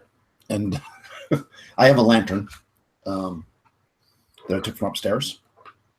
And I suggest that we start moving. Okay. Yes, I'll move towards the door. Okay. So I'll follow Fergus. Very good. And door at the end of this about 30-foot corridor at the end at the eastern end. It is still open, presumably from when Lauren hightailed it out after Terra's demise. And let's see. And then you find yourself into a pretty random shaped cavern.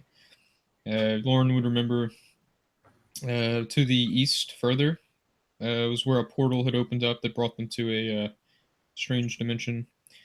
Directly to the north, as you exit this eastern corridor, there's a door that's open from where Lauren would also remember they had exited from the other dimension. Tara's body is up there. wearing a cloak with a mask next to her. Oh, a Yes. mask. Yes, Oh, yeah, yes. don't put the mask on either.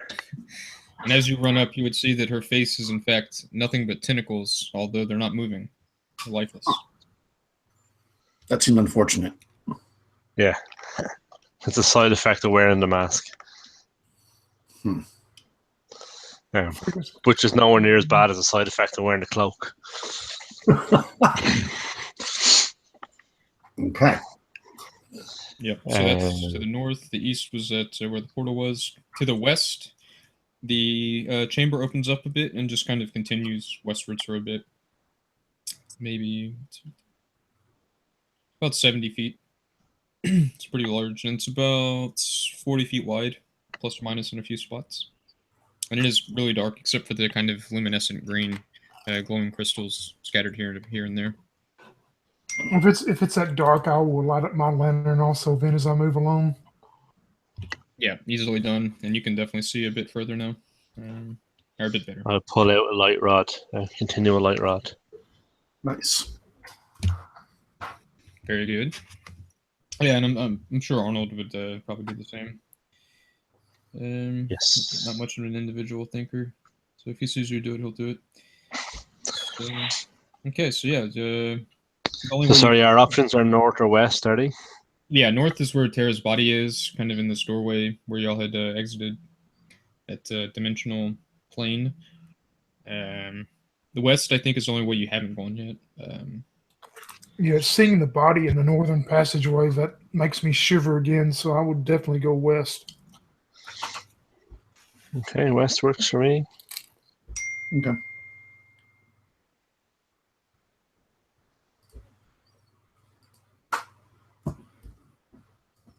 Okay, so sure, my mouth is full of bread. Okay, so you go west, and after about 70 feet, you find yourself in a more narrow corridor again, although this is facing north, and maybe 30 feet down, there is a door.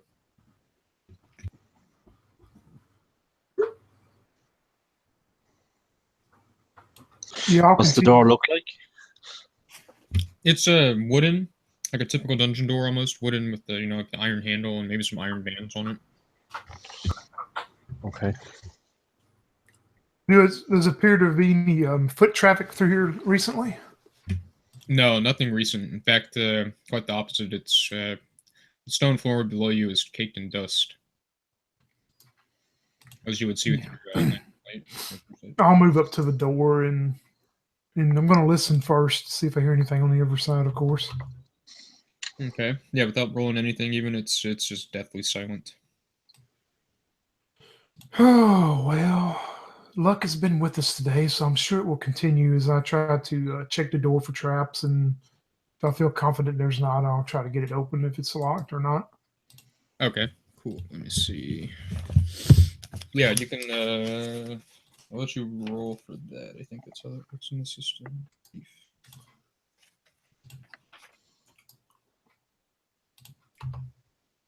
Yeah, go ahead and let's see first. All right, yeah, let me make the rolls actually. So, All right.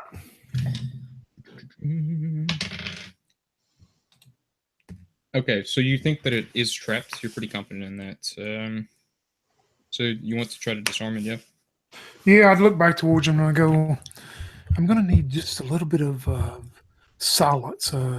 No singing, no cursing everyone out there, Halfling. I need just a moment because it's going to take a moment to open this door without causing havoc on all of us.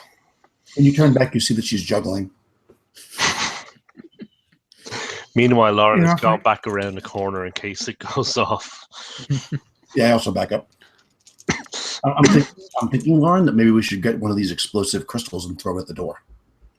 But let's see what the thief does first. Okay. You want me to roll it, Marcus, or you going to roll? It says GM rolls. For, Yeah, I got traps in the system. 40%, it shows. Okay. Let's see. All right. Yeah, so you're... Let me see. Okay, yeah, you're confident that you've disarmed a trap. Yeah, and I look back to tell them and seeing that they're not there, I just shake my head and think, well, I guess when they hear the door open, they know I did it. So I'll start to open the door. Very nice. Yeah, and it creaks open. It sounds like it hasn't been opened in a long time. These hinges could definitely use some oil. But yeah, and as you do so, you do notice to your sides that there are 3 pretty large circular openings. They look like, perhaps spears or something would shoot out. And it looks like you've successfully gotten rid of that. When I see that and see that it would have been a larger type spear, I think, I would have went with the halfling's head. She would have been fine.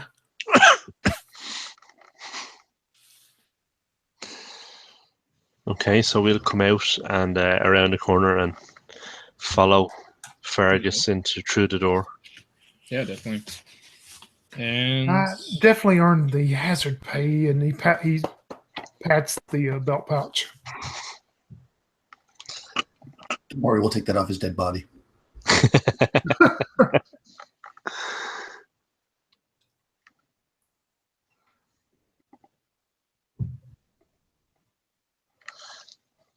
okay, so what's the marching order?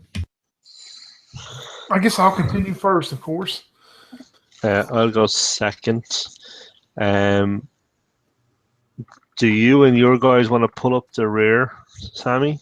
Do that. So it'll be Sammy and then the 2 fighters behind her. Okay, so then I will have Sister Il behind me and Arnold behind her. Okay, great. Cool. Yeah, because it's a bit narrow. I mean, it's maybe 10 feet wide, but there are those crystals. Oh, no, actually in here there's not. In the door in front of you, it's just kind of a stone passageway. No crystals anymore. And from what you can see with the light, Fergus, about 15 feet north, there's another door, same make as this one.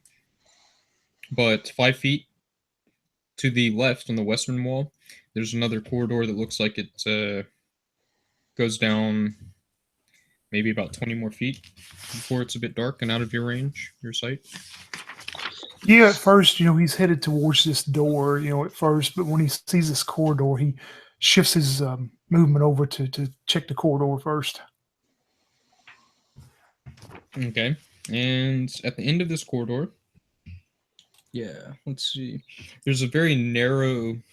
The corridor narrows to where it's only about wide enough for a single person, so maybe about 5 feet. And in front of that, you hear and probably see with the light, you hear something kind of slithering around. And I think you would see an aquatic basilisk. But it hasn't seen you yet, although as the light shines in the room, it might. Sorry, what is it, Marcus? A basilisk. Oh, Jesus. An aquatic one. Looks like it would prefer the water. And in fact, the floor in there, Fergus would see, perhaps even just looking through, the floor is pretty wet. Yeah, it's seeing this and seeing this large creature and knowing that it probably presents a pretty big problem, he's going to start backing up and probably back straight up into whoever's straight behind him. So, Lauren would also start backing up so that he doesn't get stepped on. What's up there? Something that is worse than bananas. Yeah, we might need you to go back and get some of those green crystals. Yes, good idea, Sammy. Go and retrieve a couple of those green crystals. Okay. Yeah, Sammy will go back. She'll. I mean, she's not going to walk through the darkness, so she's taking her with her. Mm-hmm. She'll walk back towards the last room that had the crystals in it, and she's going to try to get one. Okay, great. So for each one you want to get, just do a dexterity check. See if you can wedge it out. Under my dex. Okay, 10. Hold on, what's my dex? 13. Okay, so that's success. Yeah. Okay, nice. So yeah, you managed to pop one out carefully. Okay, I'll get risky and try one more. Oh my god. 12. My dexterity is 13. Oh, At that just one being barely. very close, She says, "Okay, that's enough." Yeah, she's probably feeling her luck. Yeah, like that one came out of the wall and like almost hit the ground, and she like had to reach down and catch it, probably. Oh yeah, yeah. So she happily walks back very gingerly with these in her hand to the group, and she says, "Here you go, thief," and then she throws one to him. No. So she says, "Okay, what's the plan? We're blowing something up." Well, yes, I think you should come up here since you've carefully removed those and seem to have them under your care and control. There's something up here that you probably should use those on. So she looks at you in the kneecap, I guess, or in the eyes, and she says, "That'll require some hazard pay." And when you say that, I look towards Lauren and I go, well, there were 3 of those small pouches. I took one and you're in control of the other 2, so I will leave that to which one you give her. No, I want that hazard pay. And I point at or I can give you the gem and you can do it.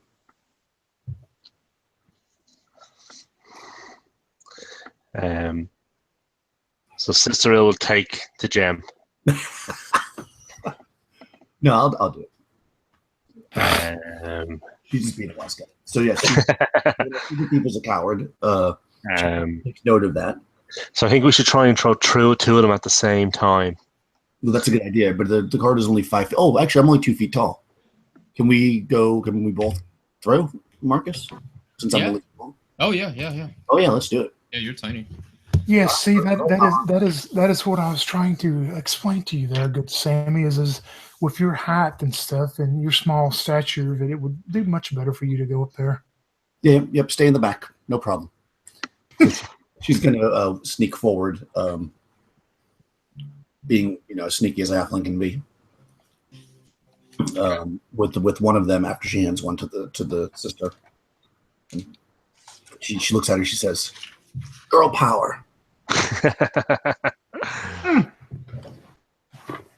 Yes, Laura will creep up behind him as well, ready to shoot his bow.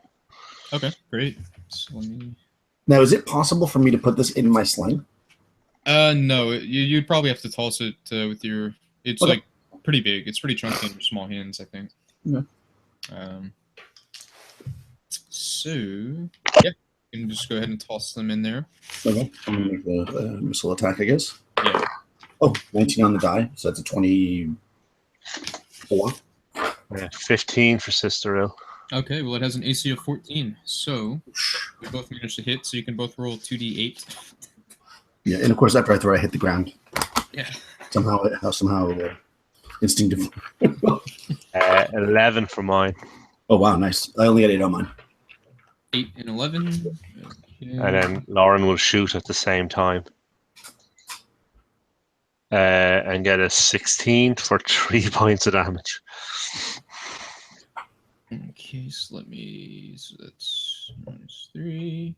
Okay, yeah. So as this these explosions take place and the arrow flies in, this basilisk is absolutely shocked and ravaged, but not quite dead. But we'll roll an initiative anyways. Not necessarily that it could get through this corridor, but we'll see what happens. I got 9. Okay. Ooh, nice. Now I'm back to my group. That's right, you have the bonuses. All right, what about Fergus and Lauren? 3 for Lauren. I had a 5. Okay, Fergus 5, Lauren 3, and the basilisk is on a 2. All right, so we'll start with the 9. All right, so I'm going to. Would we know not to look at a basilisk? You told us what it was. Do we know what it is, or we don't know? I think you would recognize that it's basilisk. Now that you're all kind of looking in the room and that green light kind of lit it up, you would see that there are stone bodies around as well as stone treasure. Yeah. But also some very nice magical looking items. Oh. Ooh. Right. That being said, all right, so I'm going to. So there's a penalty, what, like -4 or something if we don't look at it. Is that usually how it is? Let's see. That's pretty typical, but I don't know. Yeah. All right. Yeah. Well, let me triple check because I'm using the different module than the. Okay. Yeah, because I'm sure it's quite aware that we're there, so I don't want to look at it. Let me check the basic fantasy rule for the basilisk. This guy's is a bit broad. BAS basilisk. Yeah, those who attempt to fight it, you have to avert your eyes. -4 to attack, -2 to AC. Okay. Use a mirror, and you'll just have -2 to attack and no AC. Yeah, I don't think I could. And based on the way you described this, I don't think there's anywhere I could possibly use a mirror to do this. Yeah. Like, right in front of it. So even though I do have a mirror, so I'm going to just take the -4. I'm going to try not to look at it. Being very familiar with anything can get done. Okay. 15 plus 5 is 20 minus 4 is 16. That hits, 16. right? Yes, it hits. Okay. So a sling stone for 3 points of damage. Okay, great. So, yeah, it's moving quite slowly now. Now the question is, because it's a 5-foot wide corridor, can the people in the back even attack? Because like my fighters are in the back, they're not going to be able to shoot through there. Right? Correct. Someone immediately behind you, like Lauren, I guess. Yeah. Will probably shoot. Yeah, unless someone wants to like hop over your shoulders or something. But Yeah, I think if Lauren and Sister Ill can probably the only other two who can attack. yeah. Okay, so let's see. So we'll go to Fergus though. Is there anything you want to try? No, he's staying at the back and hearing these explosions that have went off. He's just kind of shrunken down, thinking that there's going to be bits of halfling that's fixing to hit him. But he just stands there and does nothing, and as he waits to see what happens. Okay. And yeah, Lauren.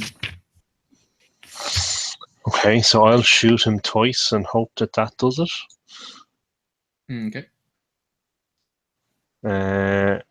So that's a 28 for 8 points of damage and a 16 for 10 points of damage. Now, do I need to take -4 if I'm shooting at him from a distance? Yeah, because it is moving forward, so I think you would still be within like. Okay, so then that's 1 hit for 8 points of damage. Okay, well, that's still enough to kill it. It had 3 hit points left. So, tell me how you kill it.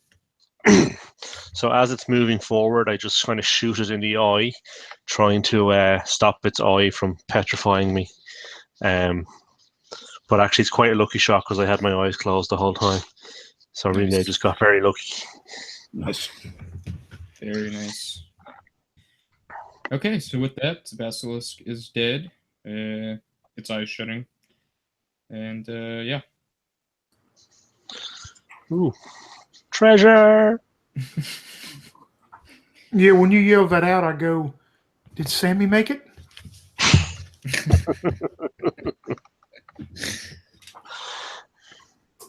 Yes, yes, she did. Seeing Sammy going through the loot, looking for something. Oh, thank goodness. Okay, so the loot.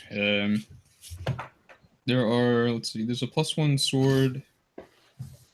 There are 3 gems of considerable value. They're about 100 gold pieces each. There's 3, is there?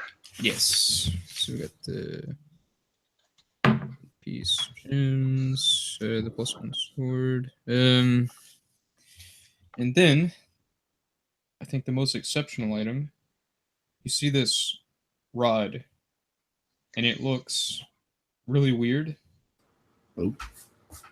But you all get the feeling when your eyes gaze upon it that it is weird and magical. That Not sounds far like is, but right. So we don't know what it does, right? We just it looks magical. yes. And Sister Will, of course, being a cleric, could confirm that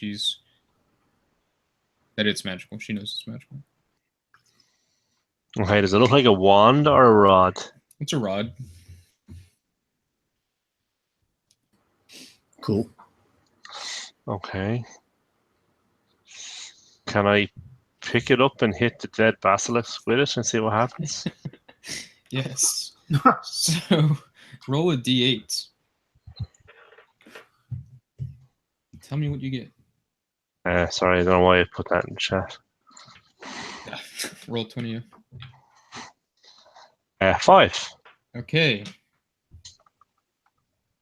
Oh, that's weird. Okay, so as you tap it against the basilisk, The dungeon itself, the dungeon begins to fold in on itself, so that parts of the lower parts are starting to rearrange with the level that you're on, and vice versa. So that's more for me to know and for you to find out, kind of thing. But you do hear the dungeon shifting about you, and like I'll take off running. it doesn't last long. I'll say that. It's a pretty quick happening. But all of you are untouched. No one's hurt from it. But you guys could definitely take off running. Okay.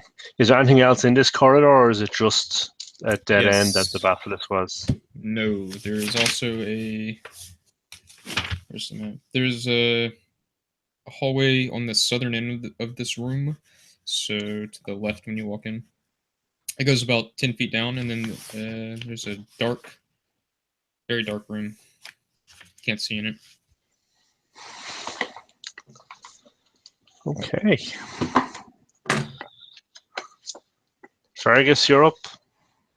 Yeah, you yell at him, and you turn around to see that he has run back toward the entrance of this corridor and the door was. And what did you just do? Is everything settled down? I'll come back.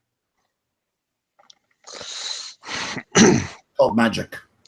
Magic. Don't worry about it. Oh, thank goodness. And he goes back, and as you show him the what was just described, he proceeds that way with his lantern out in front of him. Okay, and as soon as the lantern light fills up the room, you see a very pissed off gaze meet yours, and you see a very pissed off Walter Elemental, and it's going to try to drown anyone who walks in the room. So, I guess roll initiative. 7. Nice. What do you see in there? 5 for me. Oh, we all roll initiative? Yeah, might as well. Well, I definitely would have been behind him. I don't know if you... No, I didn't go down there until it was cleared. But Okay. as I hear the ruckus, 7. Nice. Okay, so the 7s are simultaneous. Fergus and Sammy. And this thing's just swirling in the middle of this room? Yeah, it's a dark room, but it's in a pool of water, and it's just kind of swirling there, and it just looks angry. Yeah, I just turn back and start slowly going back into the basket's room, and I'm saying at the same time, it's something made out of water that appears to be very agitated. I don't believe there's anything I can do to it. Yeah, and you would notice behind you that it's not following you. It looks like it's just making swirly sounds in the pool. So as you say that, and you're kind of backing up towards us, I point to the magic sword that's in this room, and I say, why don't you pick up a magic sword? Might be useful. Is it a short sword or long sword, Marcus? It is a long sword. Oh, can you not use it? Oh, I could, but it's just as far as what he would use, I don't know if he would. But he'll pick it up and hold it and look at it and go. Well, I certainly have magic daggers that you're more than welcome to take if that's more to your taste. Daggers are my key weapon besides my crossbow, but I guess this sword would probably trade out for a couple of those daggers, you think? Yeah. I also have a short sword if that's more to your... Well, let's just trade sword for sword then. Okay. Is it a +1 short sword or just a regular? Yeah. +1, yeah. All right. Well, he'll give you a +1 long sword then. If it's not following, then I basically backed up. So if it's not following, then I just wait for the rest of the party to join us. Yeah, it doesn't want to leave its pool. I'm going to shoot it from outside the room, see what happens. Yeah, you can go ahead.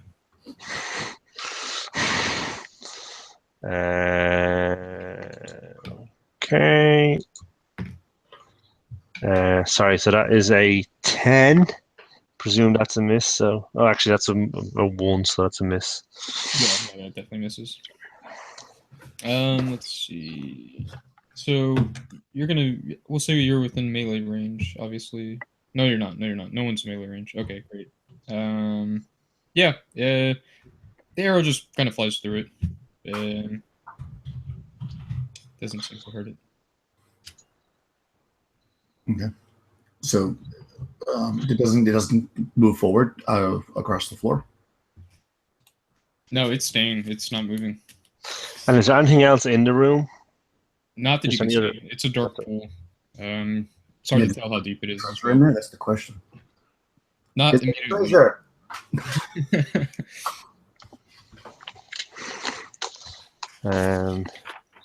So if it's just going to stay there, can I try and shoot it a second time? Yeah.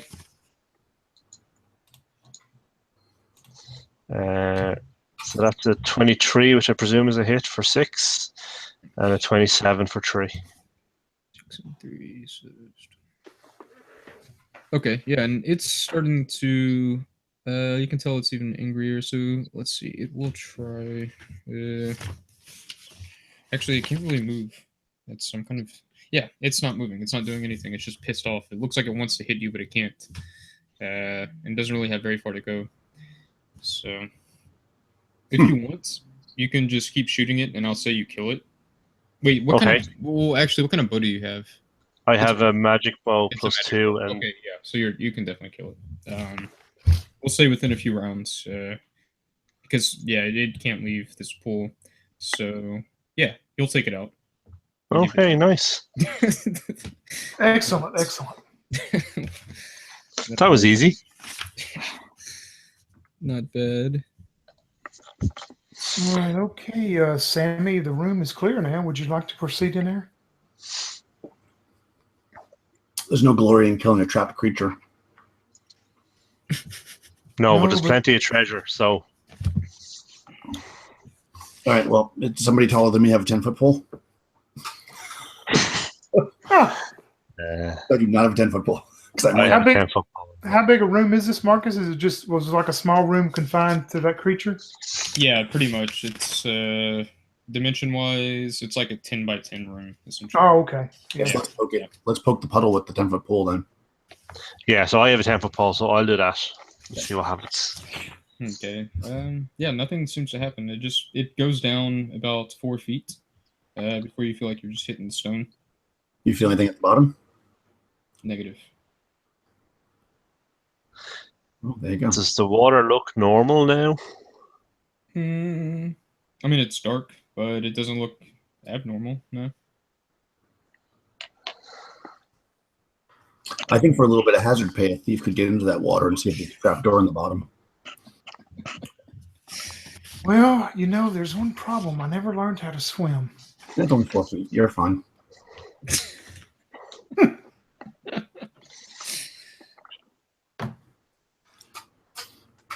So you don't feel anything at the bottom? No, it's just a stone floor. Can I examine the walls for secret doors? You can. Yeah, you can roll a d6. Can we walk in there without getting in the water? No. Okay, so you're gonna be standing in the water if you do that. So if you're gonna 1. Okay, you were confident that there are no secret doors. I believe this room is just a ruse that unfortunately held this water creature as a hostage, but you've dispatched it very well, so I believe it's probably best to just go somewhere else. Before we do that, Okay. I'm gonna have one of my henchmen, Orwig, to go in there and look as well. I can't. I'm only 2 feet tall, so I can't go in there because I would be underwater. I'm gonna have him go in there and search for secret doors. Now that it looks like it's pretty safe. Okay, which room? I'm sorry. In the room that we were just in, the water room. Okay. Yeah, you can roll a d6. Yeah, he's gonna give it a shot because I can't look because I'm 4. And no, you probably nothing. All right, yeah, there's nothing in here. All right, so I'm confident that with 2 people searching, we haven't found anything. That we're probably pretty good. Okay. So then we'll leave it and we'll go back to the door in the north that isn't open yet. Yeah. And Yes. hazard pay here will take over. Exactly. Let me see if we can continue this lucky streak we're having. Okay, so as you head back out into that corridor that you came from, Fury's leading the way. You would notice as you head out, I think first you would get the sensation that you're not really facing the same direction that you were earlier, and the corridor looks much different. In fact, the lighting and everything changes as you round the corner, and it's odd. Like you're probably second guessing yourself and all this, but everything is really bright in this hallway. It's strange. It's unnatural. It's almost like fluorescent lighting, which you wouldn't know what that looks like. That's like the best way to describe it. Almost these overhead lights on the ceiling. It's like this strange light coming from the ceiling. Everything in the dungeon is very smooth and white. And you're facing. Let's see what direction is this. You are facing southeast. Now you're facing west, whereas earlier you would have been facing north in this. He stops in mid-stride and turns back to the party. I do believe whatever action that was caused earlier from using that rod as the shifting and settling was happening. I do believe that it's put us in a different spot than we come in from. Well, that's not irritating at all. So there's only the one passageway going west now, is there? Yeah, and behind you, the dungeon appears normal. But heading west, at the end of this kind of white, shiny corridor, there's kind of a, let's see what the door, just a very, it's like it looks like a double door, but it's just smooth white. It's not quite stone. There's no noticeable like handles or knobs or anything. Good thing we brought hazard pay. Yeah, now It's like a double set of doors, you said? Yeah. Does Like this a smooth passageway white. look like there's much traffic in it? It's really clean, so it's hard to tell. Like, there's no footprints or anything. There's really no dust either. Yeah, it's almost immaculate. Well, I believe that the only choice we have would be to go this route. And I'll approach the doors and listen at them first. Okay, and as you walk up to put your ear against the door, they just slide open, like one to each side into the wall, almost by magic, just automatically. And you're looking into this. Let's see. Where's the map? Yeah, I immediately jump back and go, that was some very easy hazard pay there. Yeah, and as you jump back, maybe a few feet, the door's shut again. It must be the magic hat. Try again. And when you say that, I pull the magic hat out of my backpack and I say, it could be, but wait just a moment as I step forward again. Yeah, and as you step forward, perhaps cautiously, when you get close enough to the doors to be within arm's reach, they slide open. I think it's something in one of these flagstones here in the flooring that assists me to open the doors. But please come forward also. Okay, so I'll go forward as well and see if the door stays open. We follow. Okay. Yeah, and the door does stay open. And maybe 10 feet ahead after this small little passageway, there's a room. It's a circular room with the... Let's see, there's a passageway at each cardinal point, north, south, east, west. You're coming from the east, heading west, of course. Now, in the center of the room, how far do you go in? I guess you're just kind of walking in, yeah? Yeah, probably 10 foot or so. For the rest of them come on up to where I am. Okay. And yeah, so as you get into this room, it's just, again, this white, and you see all these strange looking things on the walls. They just look like, glowing crystal-like things and strange, smooth, colored stones all over the place, or colored something. But But as soon as you step in, Fergus, you hear this voice. All of you would hear it, kind of surround the room, and it says, "What is your security clearance?" I guess it would be the gesture can provide entertainment that would give us clearance. And then immediately, "What is your security clearance?" Sammy.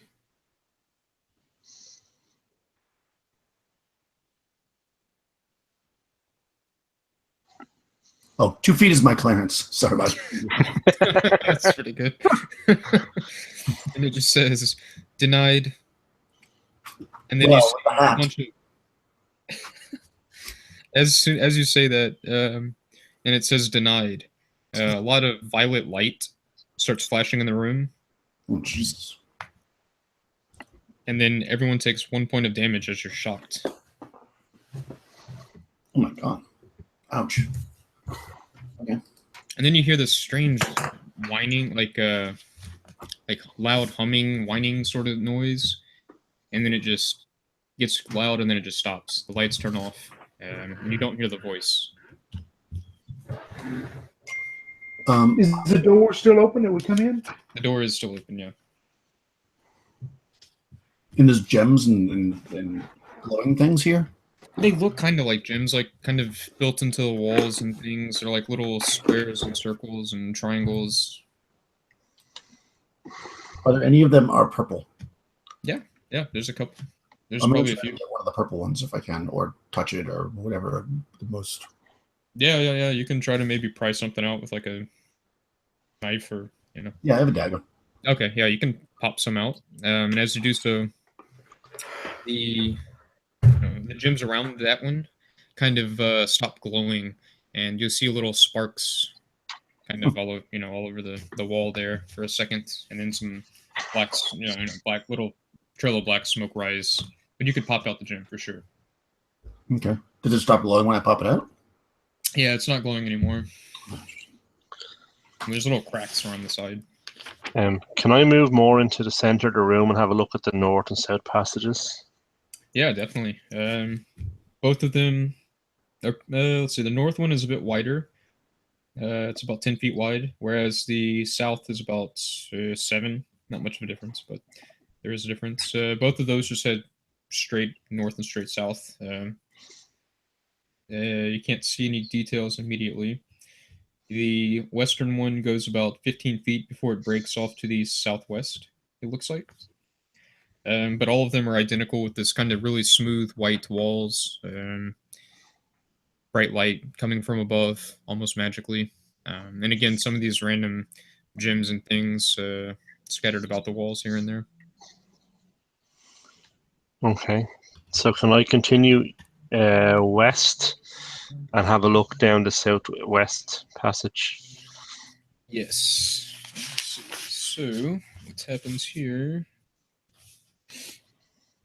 Okay, so as you're walking, you get to the break where it starts heading southwest, and as you round it, you almost immediately bump into a kobold who is clutching his side. He's bleeding, and you can see that his wrists have some kind of strange shackles, but it looks like they've been broken apart.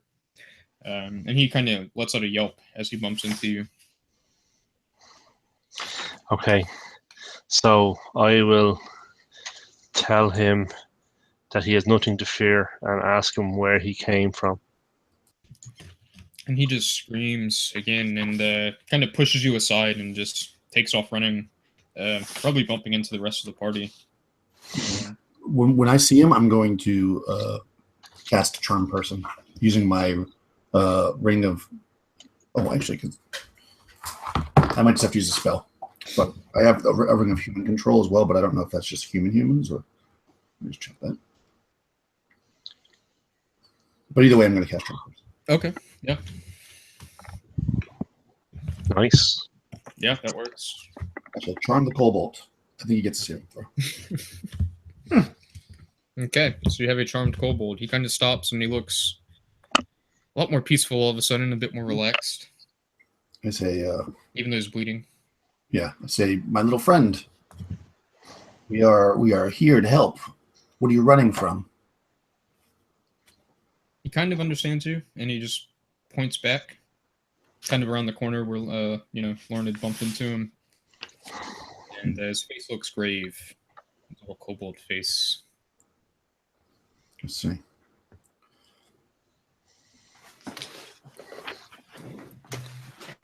And whatever it is that he's running from is got him definitely scared. I know that. Yeah, for sure. Yeah, I use the ring because it works just like a spell. So, yeah, so he probably doesn't want to go back there, and I don't speak kobold, so Yeah. yeah, I'm gonna try to say what is it? I try to signal man's what is it that you're running from, and I kind of mime out like a monster, like my hands like that kind of thing to see if it understands that I want him to kind of mime what it might be. I do like a snake move. I do like a mummy or like Frankenstein's monster, and then I do like a werewolf. I do all those monsters. Yeah. He kind of just like points to like Lauren and then Irgus and the other humans, and he just kind of points at them. Oh, humans. I hear you on that one. I don't have any healing things, so I can't help him there. But I give him a little bit of food. Yeah, he'll eat it. He'll eat some bananas. Yeah, I keep the banana peel though, because that's really what I wanted.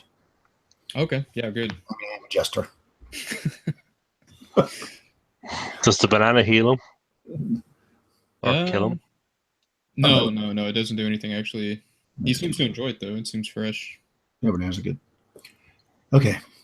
Well, it seems to me like there's some mean humans down there. And I don't disagree with that because we just got zapped by somebody.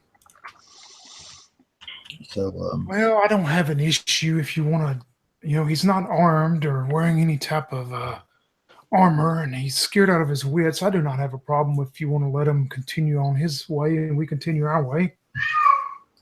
I think we'll keep him with us. I'll name him George. Yeah, and George looks kind of excited to be having found some new friends. Not his usual company, but he's not complaining. Well, one good Obviously, thing. he can't talk, so. Well, one good thing about it, maybe we can at least seem Sammy. You have a relationship with him. He can provide us which way to go up here. Will he follow us southwest? Yeah, he'll follow. I mean, he's charmed pretty well. Yeah, I keep him, next to my fighters, so it's not like I won't make him go first. He can just point, and we can. Okay. So I think we should continue southwest and see who these humans are. Yes, I agree. I do quite like fighting humans. Okay, so heading southwest there down that corridor. Yes, please. Okay, so about 15, 20 feet down, you get to the end of it, and it opens up into a triangle-shaped room. Let's see, the western wall is the longest base of it. And you see almost like a holding area. There are 4 cells. Let's see, on the sides are 4 triangular rooms. Yeah, so there's 4 triangular rooms connected to this large triangle of a room, which itself is about 100 feet by, one side is 100, the other sides are both 70 feet.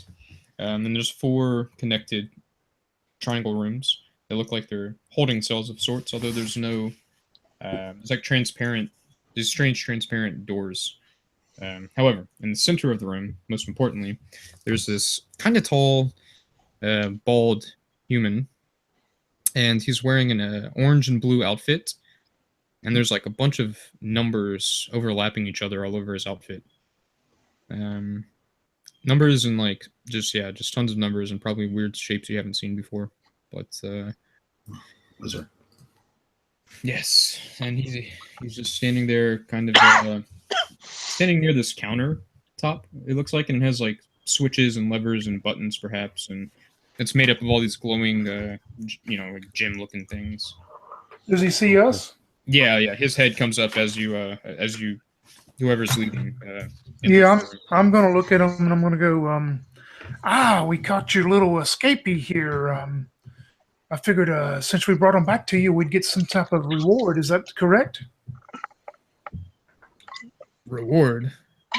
How did you get in here? Are you from above? Oh, I have special ways of getting around. Special ways. But the main thing is that I brought your little escapee back here. I figured that you would definitely need him. Oh, and he looks almost surprised. He was, you can see that his hand was resting on his side at some strange object, but he kind of eases up and he says, "Oh, you've brought back my prisoner. This is good. They will be happy." Yes. So Sammy's gonna do like a tumble salt forward, and say, "And we brought the entertainment," and use my ring of charming on him as well. Excellent. Fun person in this bed. Okay. Yeah. So I suppose he's charmed. Yeah. Yeah, I mean that's okay. So he immediately looks incredibly relaxed and almost forgetful, forgetting what he was probably planning to do. So I said, how can we remove these gems without damaging them? Gems? Oh no, these are buttons, my friend. These are control devices. These are computers. I don't speak that language. Gems broken. He says, he kind of looks, kneels down, bends down just a bit to kind of get closer to you. He says, "No gem, computer." And he smiles. I think he's a little bit too much on the wine or something here.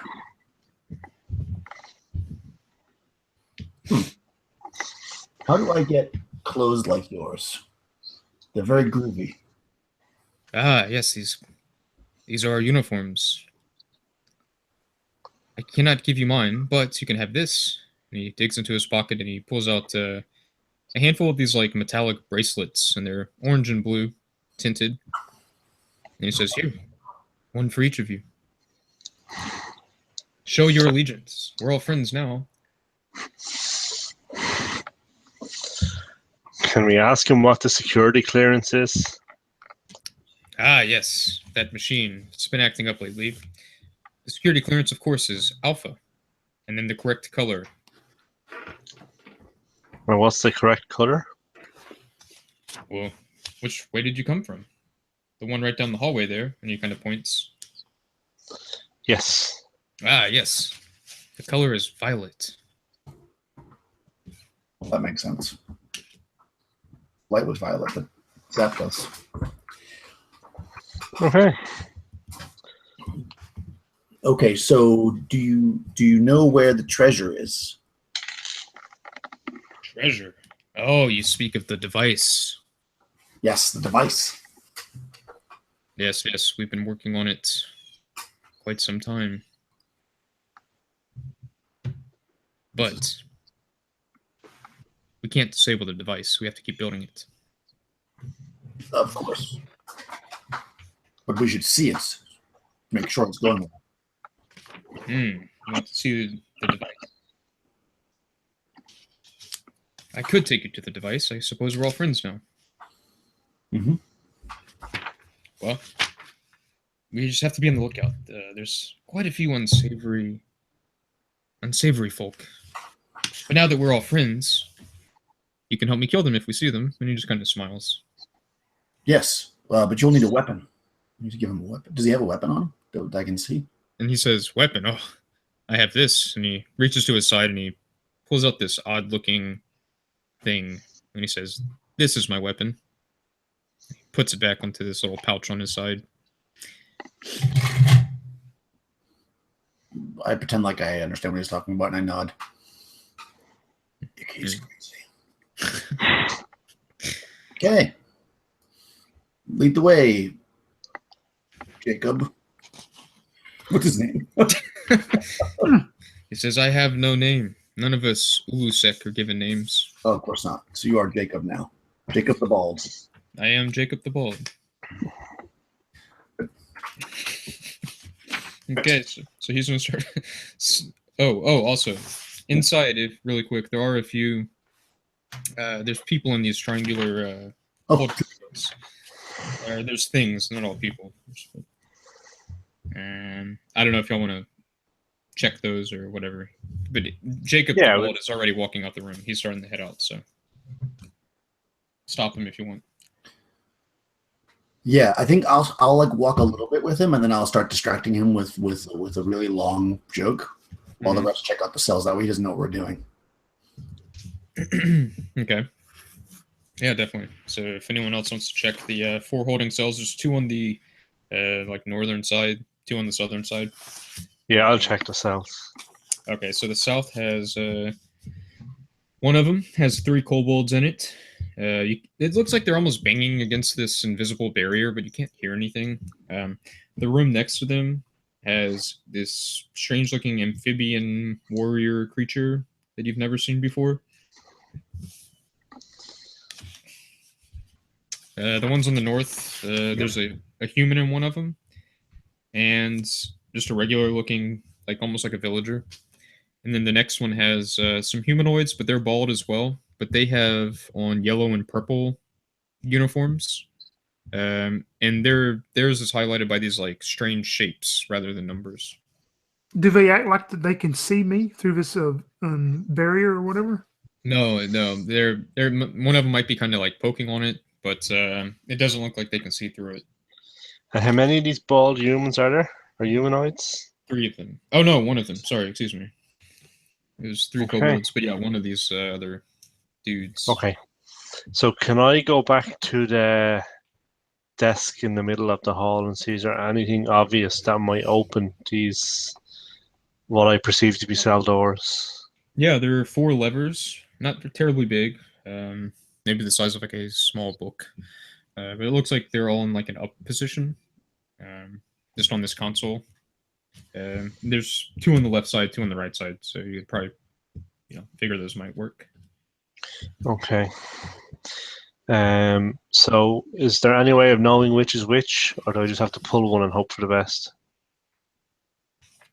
Yeah, probably just pull on them. See what happens. Okay, so I'll pull the first one on the left. Okay, and the far left barrier seems to open, even though it's invisible. But you can now hear the human, not the bald guy, but the more villager guy, and you can hear the crying.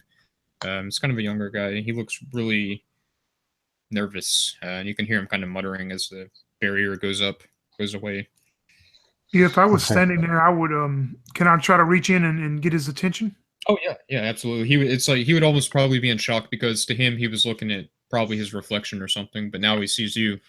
Yeah, as Lauren opened the door and I'm standing there, I'm going to look in and say, "Look, I do believe that we can help you, but you're going to have to help us first. Do you understand what I'm saying? Do you have enough senses about you to fight?" To fight? Yeah, I mean, of course. I mean, can you get me home? That I can not promise, but I can at least try to get you home as we get our ways out of here. And he nods slowly and he says, Yeah, a fight would be great after what these guys did to me. Well, I'll bring them out and give him a dagger, then one of my daggers. Yeah, and he'll take it. He looks like he's probably wielded something before. So can we ask him what they were doing to him, and what does he know about the different types of humanoids? Yeah, and he'll kind of start explaining, I don't remember much. It just feels like a dream, but I was walking out to my farm outside of Clear Meadow, and next thing I knew, I was being transported in some really bright room, and I don't even know, it was like a carriage or something, but it was in the sky, and then it went down, I guess, and everything's kind of black after that, just little bits and pieces. But I was on a table, and these people, and he points over to that guy, the orange and blue. What was his name? Jacob the Bald. Jacob the Bald. Yeah. Jacob the Bald. Yeah, he points to Jacob the Bald and says, "These I don't know what they were doing to me, but it was terrifying. Something. I don't remember, but they're all evil. And he points to the other ones and he says, those two. I've heard them yelling at each other and they fight sometimes, from what I've seen. And it seems like this whole place is I don't know what it is, but it's not good. They're not getting along. I don't know much about them, but there's a lot of them. And hearing all of this, Fergus is going to look at Sammy and at Lauren and say, our luck has been very good today, and the first lever that you have pulled down has got someone that is offered to help us, and I will help him hopefully return to his home. But I'm afraid that maybe we should not try any more of these because sometimes the luck does run out.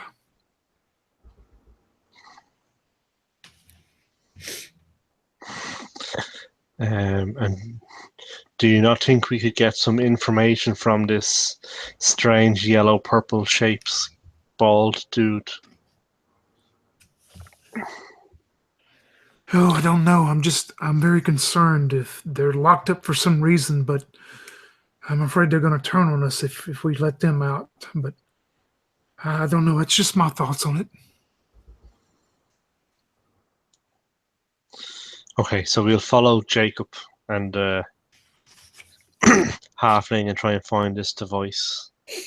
Okay. So yeah. So he's probably nice and chatty with the halfling, but yeah, he'll seeing you approach. He's not even phased about this villager. And he's just gonna start walking, I guess, back eastward, northeast, and then east back to that original room. And as you enter, let's say it's been about 10 minutes since you've been in the other room. As soon as you enter, you hear, what is your security clearance? Tell him, Jacob. Alpha Violet. Yes, and as Lauren says Alpha Violet, the room says, accepted. And nothing in the far So I look at Jacob and I say, how would we have known it was Violet? I can't remember. Oh, you have to know these things. It's part of our training here. Oh, yes. Is there a map? Yes, actually. And he kind of walks over to the strange looking console and he starts clicking on the gems. He says, here, look. Okay. I walk over. Yeah, and you see this strange, almost faint, glowing map behind this strange sheet of glass. And you see lots of odd shapes and things and lots of layers. This layer is highlighted. And you see little, like a little glowing dot, which probably signifies about where you are. And he points and he says, here, this is where the device is kept. And he kind of points and it's pretty far northeast corner or so of this area, this dungeon, this level. And he says, that's where the device is. Oh, well, then, yeah, let's go to the device. Does it look like there's any on the map that I can tell based on looking at it? Does any, like, stairs or something, like, going up? Yeah, there actually are. You could see, not too far from where you are here, to the north, there is, like, another intersection that'll go to the right, so heading east. And then it looks like that exits whatever you're in now, and it looks like there's more cavernous area, and yeah, there's some stairs. That's good to know. Yeah, it's a pretty detailed little 3D diagram. Yeah, I'm impressed by the magic, but I turn to my party and I say, do a little quick huddle away from Jacob if I can, and I say, should we go to his great magic device, or should we leave this place? This is some very weird occurrences going on here.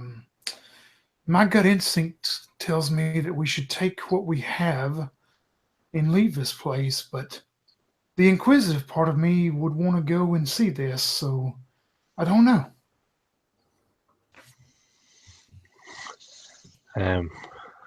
I'm with Hazard Pay here. It seems like we should try and exit out of this weirdness and try and find some actual real treasure. And leave these weird humanoids to their business, whatever that happens to be. Okay. Yeah, I think you're right too. So I'm going to turn to Jacob and I'm going to say, Jacob, actually, we'll have to see the device another time. We have a meeting with the Adventurers Guild, and we'll come back. Ah, yes, I come with you. Yes. I look at my party. You want to keep scared with us? Can I sneak up behind him and knock him out? Subdue him out? Just knock him out? Oh yeah. Absolutely. That way we can get out of here. Yeah. He's pretty distracted. I think he's just kind of paying more attention to Sammy, being the chief. Yeah. Okay. There's no chance I can see him trying to do that, right? The guy will. I mean, probably not. I think this is probably a sneaky guy. Okay. Roll a d6. If you get a 1, you'll see him. Yeah. Sneaky bastard. Nope, 3. Yeah. So Fergus walks behind and clunks him over the back of the head, and he drops Jacob the Bald. Oh, jeez.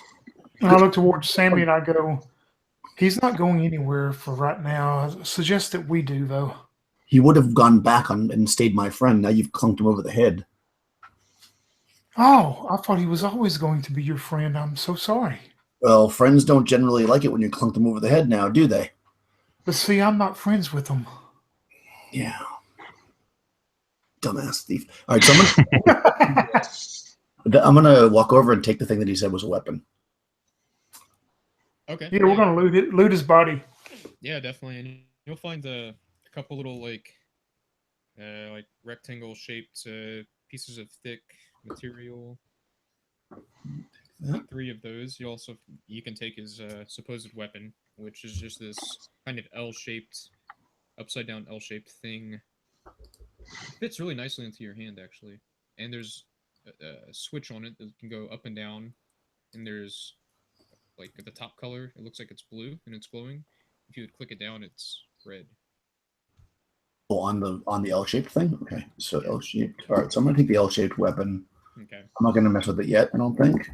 We'll do that outside, just in case. And there's 3 rectangles. Yeah, these little like card-looking things. They look like the size of playing cards, basically, but a little bit thicker and not quite paper. Okay. It's an odd material. Interesting. Any of this could be magic. Yeah, probably is. Yeah. Okay, so I think what we should do is, you guys. Should we use the rod? Yeah. I think, well, do you want to get out of here first and then use it? Yeah. Okay. Look at this map here, and I point to the map and I say, Okay. The question is, I guess we'll keep the kobold with us. Do we want to keep the villager with us as well? Yeah, yeah. we should. Yeah, He's from our. Yeah, I promised I would get him out of here, and in fact, maybe he can hire on as a henchman. Maybe. Yeah. Luckily for you, I'm not like evil like you are, because I would kill your human and put him next to the body. But I won't. So. All right. Yeah. Let's leave. I feel bad. Jacob the Bald is out. We can bring him with us. We could bring him with us and say that he was attacked. That's a good idea, actually. We'll say that the yellow-purple shapes guy escaped and hit him on the head. Yeah, that's what we'll tell him. All right, so we'll do that. Now we'll take him with us. Thanks. First, we had a whole good plan to get out of here. Now we're carrying a freaking goat. Oh, well, you have these strong people here with you. I'm sure they can carry him. Yeah, one of my fighters will pick him up and throw him over his shoulder. Or Jeffrey will do that. And all right, off we go. We're gonna head towards where it looks like it goes cavernous. Okay, and that's not terribly far. You would just have to go. There's my map. You just have to go down the north passage from here. 1, 2, 3, 4. About 80 feet. And then you can go right. East, about another 80 feet. You'll pass up a door on your left before you see at the far end a bigger metal door. This one you can tell is definitely some kind of metal, and it's very thick. And that's where you figure is the exit. Right outside there, it kind of becomes cavernous, and you remember seeing what looked like a stairwell. Okay. Now, before we do that, we're passing a door on the left. Should we at least look in this door? Yes. Okay. Hazard pay. I'm gonna hold the L-shaped weapon in my hand. Okay, yeah, it's very comfortable. And there's even like So where's the switch?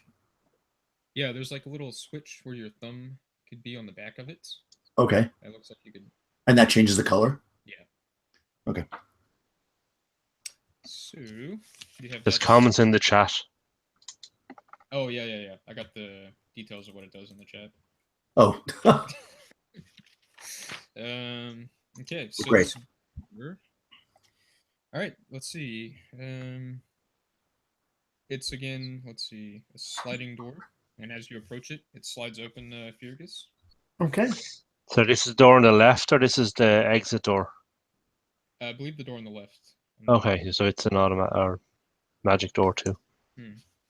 Yeah, definitely. It's another Okay. magic doors. And looking inside, it's dim. It's not quite dark. There's 2 massive screens on each side of the room. It's on the east and west side, left and right.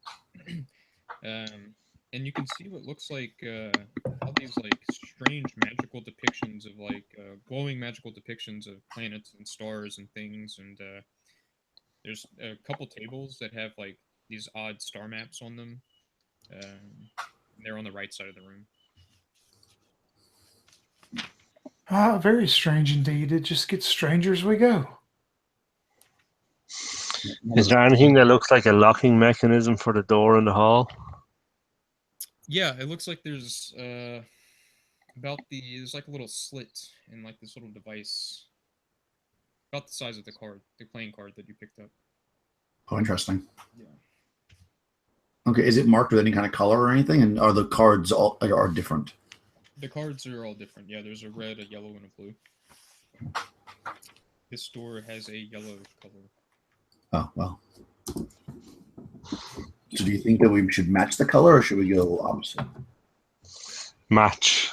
Okay. All right, I'll try. I'll take the. Can I reach it? It's I'm only 2 feet tall. I'll take the yellow card and try to put it into the hole. Okay, and this is at the in this storeroom door. Yeah. Yep. Okay, yeah, and the door will shut, even though you're standing right next to it, and it's not opening. Oh, nice. Well, that's handy. Now we could die in here, so maybe we should just make sure that. So I put it in again or whatever.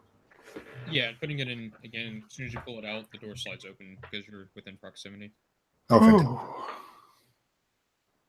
Ha! Okay. Will I get hazard pay for this? I joke, and then I say, well, there's nothing in this room that seems at all valuable, right?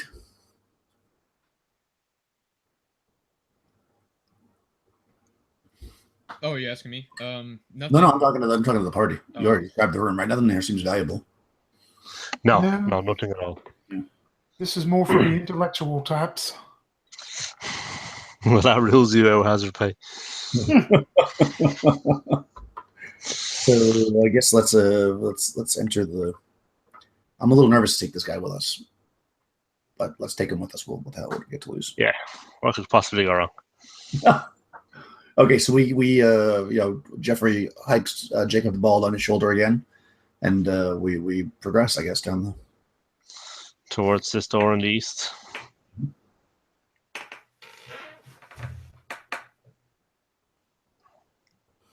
Yeah.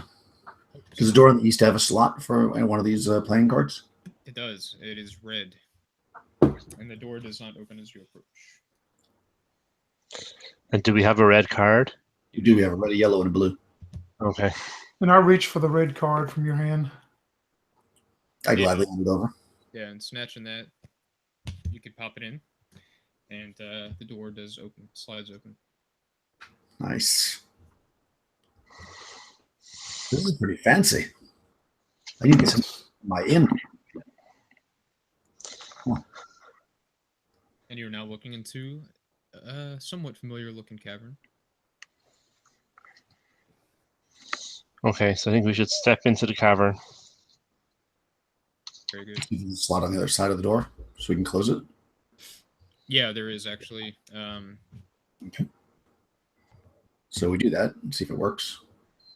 And yeah, if you're hopefully you're all out because the door Oh, was yeah. shut. Yeah, and it's looks to be pretty sealed. Interesting. Okay. Well, that's useful. We have our own private key to the dungeon. Hmm. And the dungeon looks weird out here. Like you're in a cavern in front of you, but looking at the dungeon behind you that you just left, looking really far to your left and right, it's just this long, almost cylindrical looking, as far as you can see, just metallic object. There's no windows or anything. It looks quite large. So it's really strange. That's what we just came out of. Yeah. Okay. Does that have Enterprise written on the top of it? Sadly. Definitely not. There are no markings. Okay. So should we use the rod or should we just continue into the cavern? Let's just see where these stairs lead us first, I guess. Okay. These stairs, yeah. So the stairs are about 20 feet to your right in this kind of odd-shaped cavern. Let's see. And they go upwards. You want to go up them, yeah? Yes, please. Okay. So as you walk up, let's see what this is. It's about 30 feet up, 28 feet. You find yourself in. Let's see. Wait. Let's light out weird. There's notes. Huh. That's not described. Okay. Yeah. So, yeah, you just found yourself in a big, very open cavern, with a familiar green glow of rocks, crystals in the wall, with quite a few passageways all around this. There's 1, 2, 3, 4, 5, 6, 7, 8 passageways, kind of all around this oblong, wide cavern. Okay.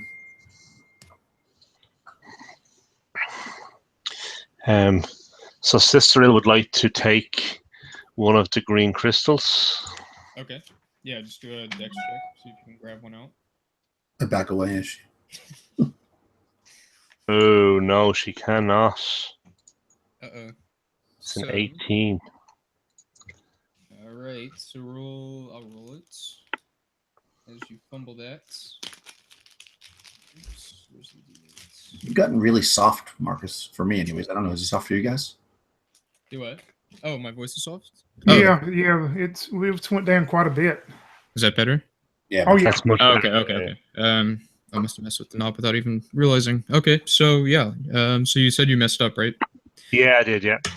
Okay, so the thing will explode, doing 13 points of damage. Fuck. How close are the rest of you standing? So you're gonna take some too. Not close. Remember I said I back away when she... Oh, right, okay. Yeah. Good. So you're at least 11 feet away. Okay, cool. This is real, yeah, 13 damage. Oof. Yeah, Okay. that would almost go. She's going to cast Cure Light Wounds on herself. Okay, yeah, definitely. Get herself back up to 17. Nice. All right. Does she want to try again? There's a lot of crystals. Ooh, yes. Ooh. Yes, Yeah. she does. you'll see. Fergus move further away too. So she has passed that one. Okay, So, great. So, yeah, she Now can has take a green crystal. Cool, yeah. Very chunky, nice green crystal. Okay. Very good. Okay. Do y'all want to use the rod? Is someone saying that? No, I think we're happy enough to just keep going, are we? Yeah, I think we just want to. Yeah, we're trying to head in the upward direction. Okay. So we don't really know where to go, but I think if we start changing around the dungeon, we might have. Yeah. So we'll just take whichever the passageways is most northerly. Right. Okay. And maybe that's where we'll stop for today, as you decide to go north. All right. Heading north. Yeah, it seems like a good breaking point, actually. All right. All right, cool. Yeah, I hope it was enjoyable. I'll kill the broadcast here and do the golden XP. But yeah, thanks for playing, guys. No, good, very good. Of course, We enjoyed it. enjoyable.